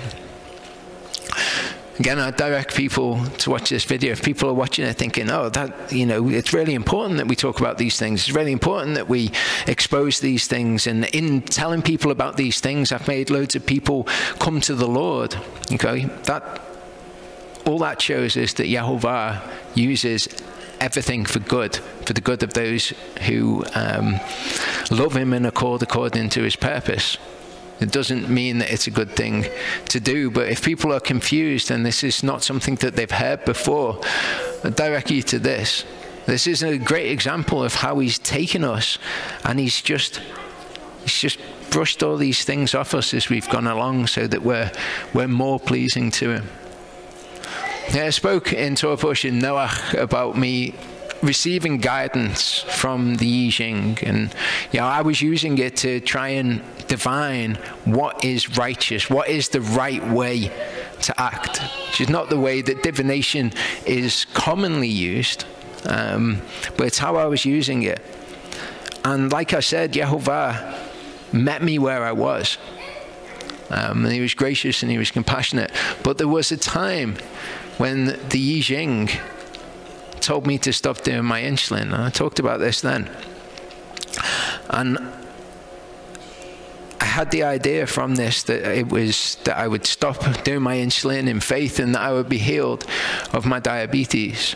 So Yehovah met me where I was at. And I walked along in that, and he was drawing me closer to himself. But there came points when it was like he gave me a smack round the head. And something serious happened in my life when I got ill and I was taken to hospital. You know, I was really seriously ill. I could have died. And that happened in my life, and it allowed me to see more clearly who he was. Well, he was in control of the entire situation all the time. And he allowed that bad thing to happen in my life for me to get a clearer understanding of who he was, or who he is to come. This brings me to us as a fellowship, because he's been doing this in our own lives, okay? He's been doing this with us recently. He's been doing it for quite a long period of time. I mean, as we can see, he's been doing this all the way through. We've looked at all the things which have fallen away from us as foreign and not to do with Yehovah. But in more recent memory, you go back to, not last Sukkot, you go back to the Sukkot before, and you remember what happened at the Sukkot before. It's exactly the same thing that happened there. He allowed something that was bad, or it was bad, that he used for good, to happen to us so that we got a clear understanding of who he was. Like me stopping taking my insulin and being like, I'm going to be healed. I've stopped taking my insulin in faith. It's like us, when we're warned there's a storm a couple of days away. You don't have to worry about it, but you might want to be thinking in a couple of days about coming inside out of the storm. Take your tents down and come inside. And us saying, no, we will stand in the way of the storm and Yehovah will protect us. And from that, of course, we learned that you don't try Yehovah. But he was right there with us in it, and he used it for good, like he used me to stop him taking insulin. He used that for good. He used this for good, and people came together and they were closer with each other, and there was all sorts of good which came from it. Primarily that we understood, like Yeshua when he was said, just jump off the top of the temple. You'll be fine. It's been written that you'll be fine. Whatever. Yeshua said, it's also been written, you shall not try Yehovah your Elohim. So we came to understand better who he was from something that appeared to be something going wrong in our lives. Romans 8:28-29, we know that all matters work together for good to those who love Elohim and to those who are called according to his purpose. Because those whom he knew beforehand, he also ordained beforehand to be conformed to the image of his Son, or the likeness of his Son. So he used all of those things, he used them for our good, so that we came to be conformed more closely to the image of Yeshua. I think pretty much everyone here knows who these people are. Okay, this is the Dudek. Some people who are online will probably recognize this guy. This is Jeff Dudek. Hello to the Dudeks. Jeff prayed at the beginning of the videos online, so people will recognize him. The first time that we met these guys was not last Sukkot, not the Sukkot before, but the Sukkot before. The Sukkot that we had in the Lake District, and they'd come over. I'd mentioned on one of the videos that, you know, I'd opened an invitation for people to come over, and they'd taken it as an invitation to them personally. They said it felt like an invitation to them personally, and they came over, and they spent the time, they met everyone there, and there was conversations. Obviously, they got on with everyone, and people suggested, perhaps you should move to the UK. You know, if you've not got any fellowship where you're living, then maybe you'd want to come over to the UK. When they went back to the US, they felt like everything kind of wound down and came to an end, and doors were closed, and it seemed like the right thing. It seemed like the Lord was leading them to move to the UK. So they did. They came over on a 6-month travel visa. At the end of the 6 months, they had to leave the UK. So they went over to Ireland, and they spent 6 months in Ireland. And I've talked on videos before about what happened to them and how Yehovah was with them in Ireland. After Ireland, they came back to the UK on another 6-month visa.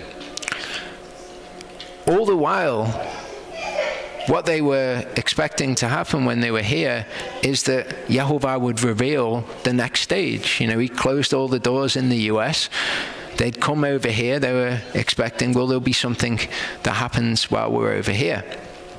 That 6-month period elapsed, and so they had to leave the country. They couldn't go back into Ireland, so they went to the next nearest country, which is France. And they dwelt in France for a bit to give them enough time for them to be able to come back for the last Sukkot. When they left where they were staying in France, they went and stayed in a hotel nearer to the ferry, expecting to get the ferry back the next day. But when they went to board the ferry and to make entry into the UK, they were stopped. And their roof box was searched. They had the roof box on the car. And what was in the roof box of their car? Well, a Sudanese man. A Sudanese man had located himself in their roof box. And obviously this doesn't go over well with customs. People smuggling is frowned upon. So this, what would have appeared to be an incredibly terrible event of, well, we're expecting to go back to the UK now because this is what the Lord's doing in our lives. We'll go back to the UK, we'll find out what the next stage of the Lord's plan is. And then this terrible thing happens. And when they'd left the US, they'd said, we felt strongly like we were never going to return to the US again. So to be put into a situation then where you are not allowed to enter into Britain for, I think it was a year. Okay, you're not allowed to enter in for a year. Okay, so what are you going to do now? But this is an example, just like the Lord touching Jacob's hip and stopping him from being able to wrestle with him any further. This is an example of Yehovah stepping in. And you couldn't get a more clear example when you know that Yehovah is sovereign over all events. For there to be a Sudanese man in the roof box of your car when you try to enter a country to get searched and him found, it's clearly something that he could have stopped at the very least if he'd wanted to. So now you've got this terrible situation. Now we need to go back to the US. Or I can imagine that it would seem to be a terrible situation. But the Lord uses these things to refine our understanding of who he is. And what do I mean by that? Well, when they come over, their understanding of the situation was, Yehovah has closed all these doors in the US. We're going to come. We're going to go to Britain. And he obviously wants us there. So he will create the next steps. We're incapable of doing this, you know. We're here on a travel visa, certain things that we can't do. So Yehovah's going to have to create this opportunity for us. I'm praying to him saying, Father, tell us what we should do. What is next? Very much the same sort of stuff that I've been talking about recently, because these things have been relevant in the lives of multiple people in the fellowship. This idea of what should I do next? What should I do? Whereas the Lord actually says, listen, here are the parameters. Operate within that and do whatever you want. Okay? Make sure you're doing what's good and what's righteous, but you have freedom to live your life however you want to live your life. You want to move to Britain? Great, move to Britain.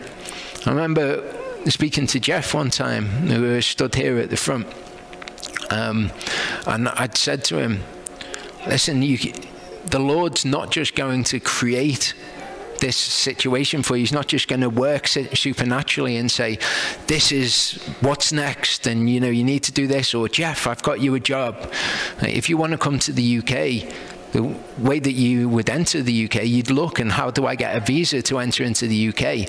Well, the best way is to get a job, you know, get a work visa. I know you can't work because you're on your travel visa, but if you are looking with a mind to getting a job here, to find an employer who wants to grant you a visa, so to speak, then the Lord then has a situation in which he can work, and then he can give you favor in the eyes of men, and he can work there in the background, but you've decided what you're doing and you're taking those steps. But in me saying that, and in all of these things, a man cannot come and explain certain things to you so that you understand them, and so that you're just like, oh yeah, that's what makes sense. That's what I'll do. Sometimes the Lord has to intervene. No one could have said to me, well, this isn't the right thing for you to do, to stop taking your insulin, because that was the understanding I had. That's how I understood God to work. That's how Jeff understood God to work. And it needed Yehovah to instruct him through those events so that he could see, oh, actually, no, there is something different. It doesn't quite work like that. I was speaking to Jeff about this the other night, and he said, with completely different people, now that we've come back to the US, the Lord's done so much. We were talking about when I'd said to him, you should get a job or look towards getting a job and move here. And we were talking about whether or not it's what he should have done. And it's a funny one, isn't it? You can't really say that's what you should have done, because there's two objectives there. One objective is Yehovah better informing Jeff about who he is and his family and his kids, about who he is, so going forwards in their lives they have this better understanding. That's the objective that Yehovah actually brought to bear. Whether the objective was, well, maybe if I had done that, maybe we would have come and dwelt in the UK, that's not really the objective. That's not really what's important. So whether or not they should have done that, Yehovah had the situation in hand, and he used it to just say, actually, this is how I am. When you go back to the US, you know what? You're free now to live your lives, and you don't have to always be looking to me to tell you what you should be doing in your life. Just do what you want to do in your life. And there's an incredible amount of freedom in that. I can remember speaking to somebody before Sukkot about the idea of what it was to test Yehovah, and don't you think you should be leaving those things to Yehovah and just let Yehovah do whatever it is, and he will bring it about if it's in his will. And I'd said to them, no, that's testing Yehovah. It says you shall not test Yehovah. But through that event, then it completely changes the perspective. And then it's like, well, I can see now what happens when you trust in him in a way that's actually testing him. You shouldn't test him. So through all of these things, they seem like bad things to us at first, but Yehovah is just gently moving us closer and closer to him. And he's been doing it all of this time, throughout all of those doctrinal understandings and whatever else it is. He's just been drawing us closer and closer. And at this time, he's saying to us, remove these foreign gods from your midst, because there's still elements of foreign understanding, and there was at this point. What we need to remember, where we actually get our sense of security from, is not in these myths, not in this false understanding, these foreign entities. Genesis 26:3 says, sojourn in this land, and I shall be with you and bless you. And that's enough for us to understand. Sojourn your time on the earth, and I'll be with you and bless you. I've given you the instruction on what you should do. This is Yitzchak. He's been told directly by Yehovah, sojourn in this land. And as I've said, they didn't have the word of Elohim to instruct them what to do. Yehovah much more frequently appeared to them when he wanted them to do something, or he wanted to change their behavior. He appeared to them and he told them what to do. The sojourn in this land instruction, we can understand to be, do what I have told you, and I shall be with you and bless you. Genesis 26:24. Yehovah appeared to him the same night and said, I am the Elohim of your father Abraham.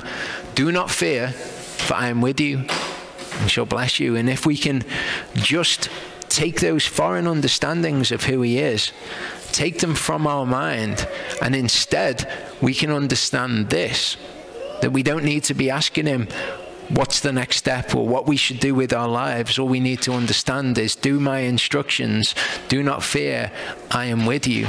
And then we have security in everything. We don't need to be asking him, so that we can almost have the sense of, he's told me to do this. And so it's like him giving his stamp of guarantee that everything's going to be fine.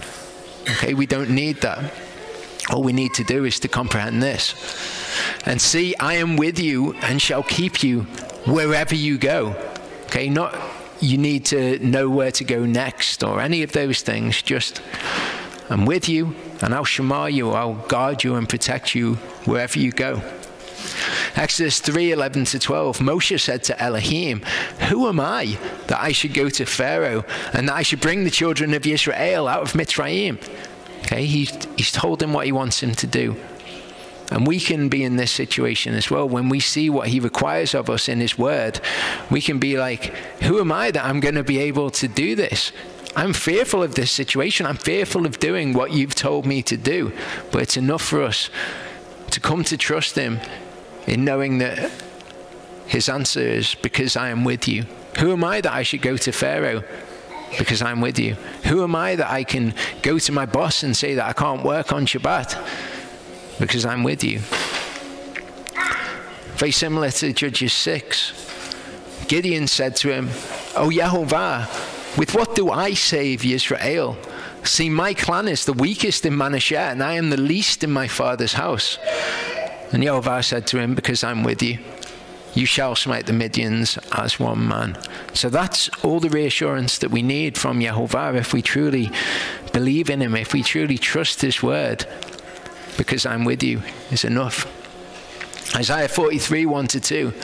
But now thus said Yehovah, your creator, O Yaakov, and he who formed you, O Yisrael, do not fear, for I have redeemed you. I have called you by your name. You are mine. When you pass through the waters, I am with you. And through rivers, they do not overflow you. When you walk through fire, you are not scorched, and a flame does not burn you. He doesn't say none of these things are going to happen. He says when they're happening, do not fear, because I am with you. Psalm 46:7-11, Yehovah Zevaot is with us. The Elohim of Yaakov is our refuge, Selah. Come see the works of Yehovah, the astonishments he has wrought on the earth, causing all fighting to cease until the ends of the earth. He breaks the bow and shatters the spear. He burns the chariot with fire. Be still and know that I am Elohim. I am exalted among nations. I am exalted in the earth. Yehovah Zevaot is with us. Okay, Yehovah Zevaot is with us. Be still and know that he is Elohim. Walk out your life. Do what you want to do in your life. Make sure you do it according to any instructions he's given you. If he wants to stop you from doing something, he can put a Sudanese man right there in your roof box. Be still and know that he is Elohim. That's enough for us to trust. I talked about this idea more recently. This is the great sage Marilyn Monroe. Everything happens for a reason. People change so that you can learn to let go. Things go wrong so that you appreciate them when they're right. You believe the lies so you eventually learn to trust no one but yourself. And sometimes good things fall apart so better things can fall together. Oh. That's a lovely sentiment, isn't it? It's not really a lovely sentiment. You believe lies so that you can eventually learn to trust no one but yourself. It's actually rife with garbage, the entire thing. But it's almost comfortable for us to believe this. And maybe you don't believe this, or you haven't believed this in the past specifically. Put your own reasons why people change and things go wrong in there that you've convinced yourself of. It's not true. Something I prefer, it's actually an awful lot blunter, it's not exactly true, but everything happens for a reason, but sometimes the reason is that you're stupid and make bad decisions. Not as lovely and comforting, is it? But it's actually probably closer to the truth. Romans 11:11-12 said, I say then, have they stumbled that they should fall? Let it not be. But by their fall, deliverance has come to the Gentiles to provoke them to jealousy. And if their fall is riches for the world and their failure riches for the Gentiles, how much more their completeness? So, what is closer to, or what is actually the truth, is that Yehovah is outside of time. He knows the mistakes we're going to make. He knows the good things we're going to do. And he uses all things for the good of those who love him and are called according to his purposes. Did this happen for a reason? No. Did he use it for good? Did he make it happen? No. But he used it for good. And good came of it. And that is the understanding that we need to have going forward. 2 Corinthians 1, 3-10 says, "Blessed be the Elohim and Father of our Master Yeshua Messiah, the Father of compassion and Elohim of all comfort, who is comforting us in all our pressure, enabling us to comfort those who are in every pressure, through the comfort with which we ourselves are comforted by Elohim." So when these pressures come in our life, he uses those things for good. We live in a fallen world. We also live in the time of Jacob's trouble, as we looked at. But he uses those things for good. Okay, there's been illness in the fellowship recently. I myself have been pretty seriously ill. Oles has had incredible pain for which he does not have respite, regrettably, after he's had the operation. But Yehovah, even in these things, is teaching us more about who he is. Okay, you've had an inaccurate idea about who I am in regards to this or in regards to that. This is how I actually am. This is how the situation actually is at this point in history. Because as the sufferings of Messiah overflow in us, so our comfort also overflows through Messiah. And if we suffer pressure, it's for your comfort and salvation, being worked out and enduring the same sufferings which we also suffer. If we are comforted, it is for your comfort and salvation. And our expectation for you is steadfast, because we know that as you are sharing in the sufferings, so also in the comfort. The comfort comes from Elohim. The comfort comes from knowing him, being still, and knowing that he's Elohim, knowing that he is with us. For we do not wish you to be ignorant, brothers, of our pressures which came to us in Asia, that we were weighed down exceedingly beyond ability, so that we despaired even of life. So the pressures that they were experiencing caused them to despair even of their life. They thought that they were going to die. Indeed, we had the sentence of death in ourselves, that we should not trust in ourselves, but in Elohim, who raises the dead, who rescued us from so great a death, talking about whatever situation they were in, and does rescue, in whom we trust that he shall still rescue us. So when we come to a point in our lives where we despair even of our very life, it causes us to focus on that which is beyond, that which transcends all of that. That which is truly important, and that's what Yehovah uses those things for, and so that we can comfort people who are also similarly in those situations with the same comfort which we have received. People want to understand illness and why illness comes about, what the scriptures actually say about illness, all the various different ways that you can look at it. I recommend to them watching this, and I'm not going to get into it all again. But illness has been another way in which he's taken those foreign gods and he's put them outside from us. Yehovah shall scatter you among all peoples from one end of the earth to the other, and there you shall serve other gods, which neither you nor your fathers have known, wood and stone. Among those nations you are to find no rest, nor have a resting place for the sole of your foot. There Yehovah shall give you a trembling heart and failing eyes and sorrow of soul, and your life shall be hanging in suspense before you, and you shall fear day and night, and not be certain of your own life, or of your life. Exactly what Paul is describing. And what did Paul say that that's used for? He said it's so that we can come to trust in Elohim, who raises us from the dead. Romans 8:16-18 says, the Spirit himself bears witness with our spirit that we are the children of Elohim. And if children, also heirs, truly heirs of Elohim, and co-heirs with Messiah, if indeed we suffer with him, in order that we also be exalted together. For I reckon that the sufferings of this present time are not worth comparing with the esteem that is to be revealed in us. So our trust shifts from the comforts of this life to Elohim, who raises from the dead, and to the future. That the sufferings of this present time are not even worth comparing with that which is to be revealed, and that then is where we put our focus. 2 Timothy 4:6-8, Paul in this situation said, "For I am already being poured out. The time of my departure has arrived. I have fought the good fight. I have finished the race. I have guarded the belief. For the rest there is laid up for me the crown of righteousness, which the Master, the righteous judge, shall give to me on that day, and not to me only, but also to those loving his appearing." So this is actually where it ends up. Okay, we despaired of life so that we trusted in him who raised from the dead. We know that the sufferings of this present time aren't even worth comparing with those, with the times that are to come.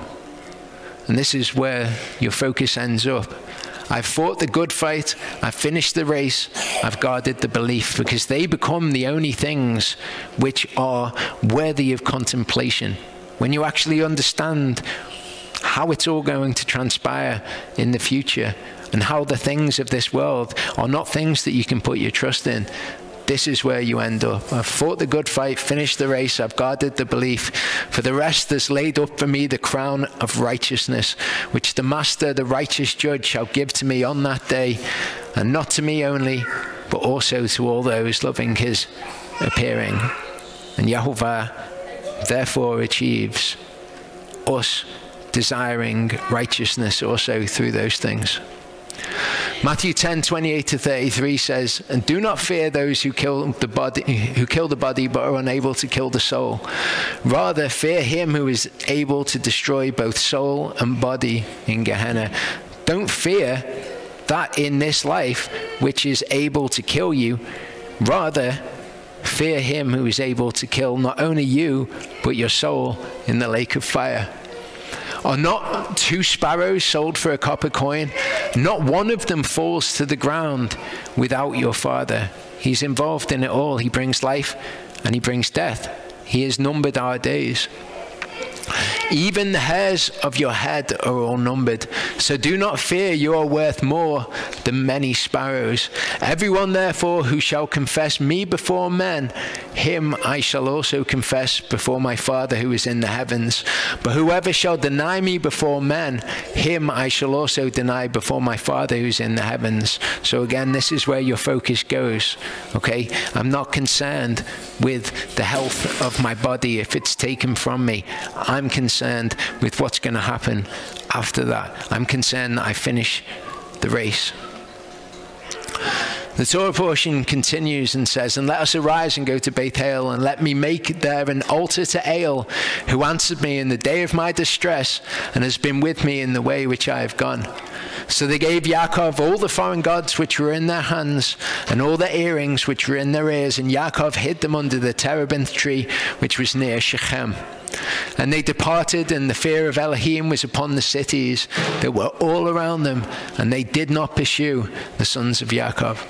Yaakov came to Luz, that is Beit El, which is the land of Canaan, he and all the people who were with him, and he built there an altar. Remember the altar that he'd made before, the altar which was called, or in the place which he called, the mighty God of Israel. In other words, the mighty God of me, my mighty God, after he'd gone to Shechem. He calls this place El Beit El. Complete change in focus of who that Elohim is. God of the house of God. Okay, God of the house of God. And why did he call it that place that? Because there Elohim appeared to him when he fled from the face of his brother. So the focus is shifted after he's wrestled with Elohim. And Devorah, Rivka's nurse, died, and she was buried below Beit El under the terebinth tree. So the name of it was called Alon Bakuth. And it's amazing to me that this is what is at the end of this Torah portion.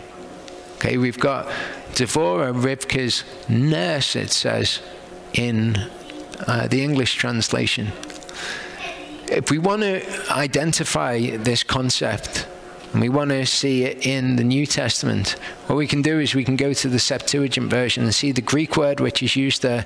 We can see if there's any correlate in the New Testament. Not that the Septuagint's inspired, but just that the concepts, we can see them reflected in the New Testament also. The word that's used for nurse there is pedagogo, and it's a nursemaid or a tutor, a guardian, something like that, something that helps you along the way. It's used in Galatians 3:24-25. Therefore, the Torah became our pedagogo unto Messiah in order to be declared right by belief. Because the Torah shows us what sin is. It tells us that we need a Savior because we are all unrighteous before Elohim. He says, after belief has come, we are no longer under a pedagogo. Not that we don't follow the Torah anymore, just that we don't need it to lead us to Messiah anymore. And it's amazing to me that it's at the end of this Torah portion, which is talking about all of these foreign gods, all of these pedagogo, which have been nursemaids to bring us along the way. But now that we've come to faith, I'm with you. That's all that you need to know. Be still and know that I am Elohim. We no longer need any of those pedagogo any longer. And Elohim appeared to Yaakov again when he came from Padan Aram and blessed him. And Elohim said to him, your name is Yaakov. Your name is no longer called Yaakov, but Yisrael is your name. So he called his name Yisrael. And Elohim said to him, I am El Shaddai. Bear fruit and increase. A nation and a company of nations shall be from you, and kings come from your body. Just tells him, bear fruit and increase. Jacob doesn't go to him and say, and what should that look like? How should I do that? Would you please tell me? He just says, go and live your life, and I will bring about these things from your ancestors. And the land which I gave Abraham and Yitzchak, I give to you, and to your seed after you I give this land. And Elohim went up from him in the place where he had spoken to him. And Yaakov, just after Yehovah has appeared to him, just after he's told him all of this stuff, what does Yaakov do? He sets up a matzevah in the place where he had spoken with him, a monument of stone, and he poured the drink offering on it, and he poured oil on it. And Yaakov called the name of the place where Elohim spoke with him, Bethel. But Yehovah says, do not set up a matzevah, which Yehovah your Elohim hates. So even after all of this, Yaakov still tries to approach him in a way which Yehovah actually hates. He finds it displeasing. But Yehovah shows grace. He shows grace to Yaakov, and he shows grace to us when we come and we set up matzevah to him, if we're sincerely desiring to follow actually after him. That will cause people to question, okay, so what you're saying there, you sincerely desiring to follow after Yehovah? What about this? What about the golden calf? Aharon said to them, take off the earrings which are in the ears of your wives, your sons and your daughters, and bring them to me. And all the people took off the golden earrings which were in their ears and brought them to Aharon. And he took from their hand and he formed it with an engraving tool, and he made a molded calf. And they said, this is your God, O Yisrael, that brought you out of the land of Mitzrayim. And Aharon saw and built an altar before it. And Aharon called out and said, tomorrow is a festival to Yehovah. So what about this? Why didn't Yehovah meet them where they were at? Why didn't he accept their garbage worship? Different situation though. And again, it's Jacob and it's Esau. It's the two different ways in which they respond. Okay, here, they'd just been told 8 chapters earlier, don't make molded gods of silver and gold. They'd just been told that all of this was an abomination. And yet as soon as Moshe had gone, they felt like Moshe had gone, what did they do? They revert back to doing all of the garbage that they were doing before. So it's actually a completely different situation. But it's funny to me that that's the very thing that Jacob does. After all of this Torah portion, Jacob turns around and he makes a matzevah to Yehovah and he's doing it to honor him. 2 Thessalonians 2:11-12 says, "For this reason Elohim sends them a working of delusion for them to believe the falsehood, in order that they should all be judged, who did not believe the truth, but have delighted in the unrighteousness." And that's the difference, isn't it? Yaakov wasn't delighting in the unrighteousness. He wasn't striving to make worship of Yehovah about building Matzebah. He was just doing it to honor him. Completely different to what they were doing, where they loved the lie. Okay, and those delusions are sent to them so that they can glory in loving the lie and in the deceit that's in it. Shall we pray?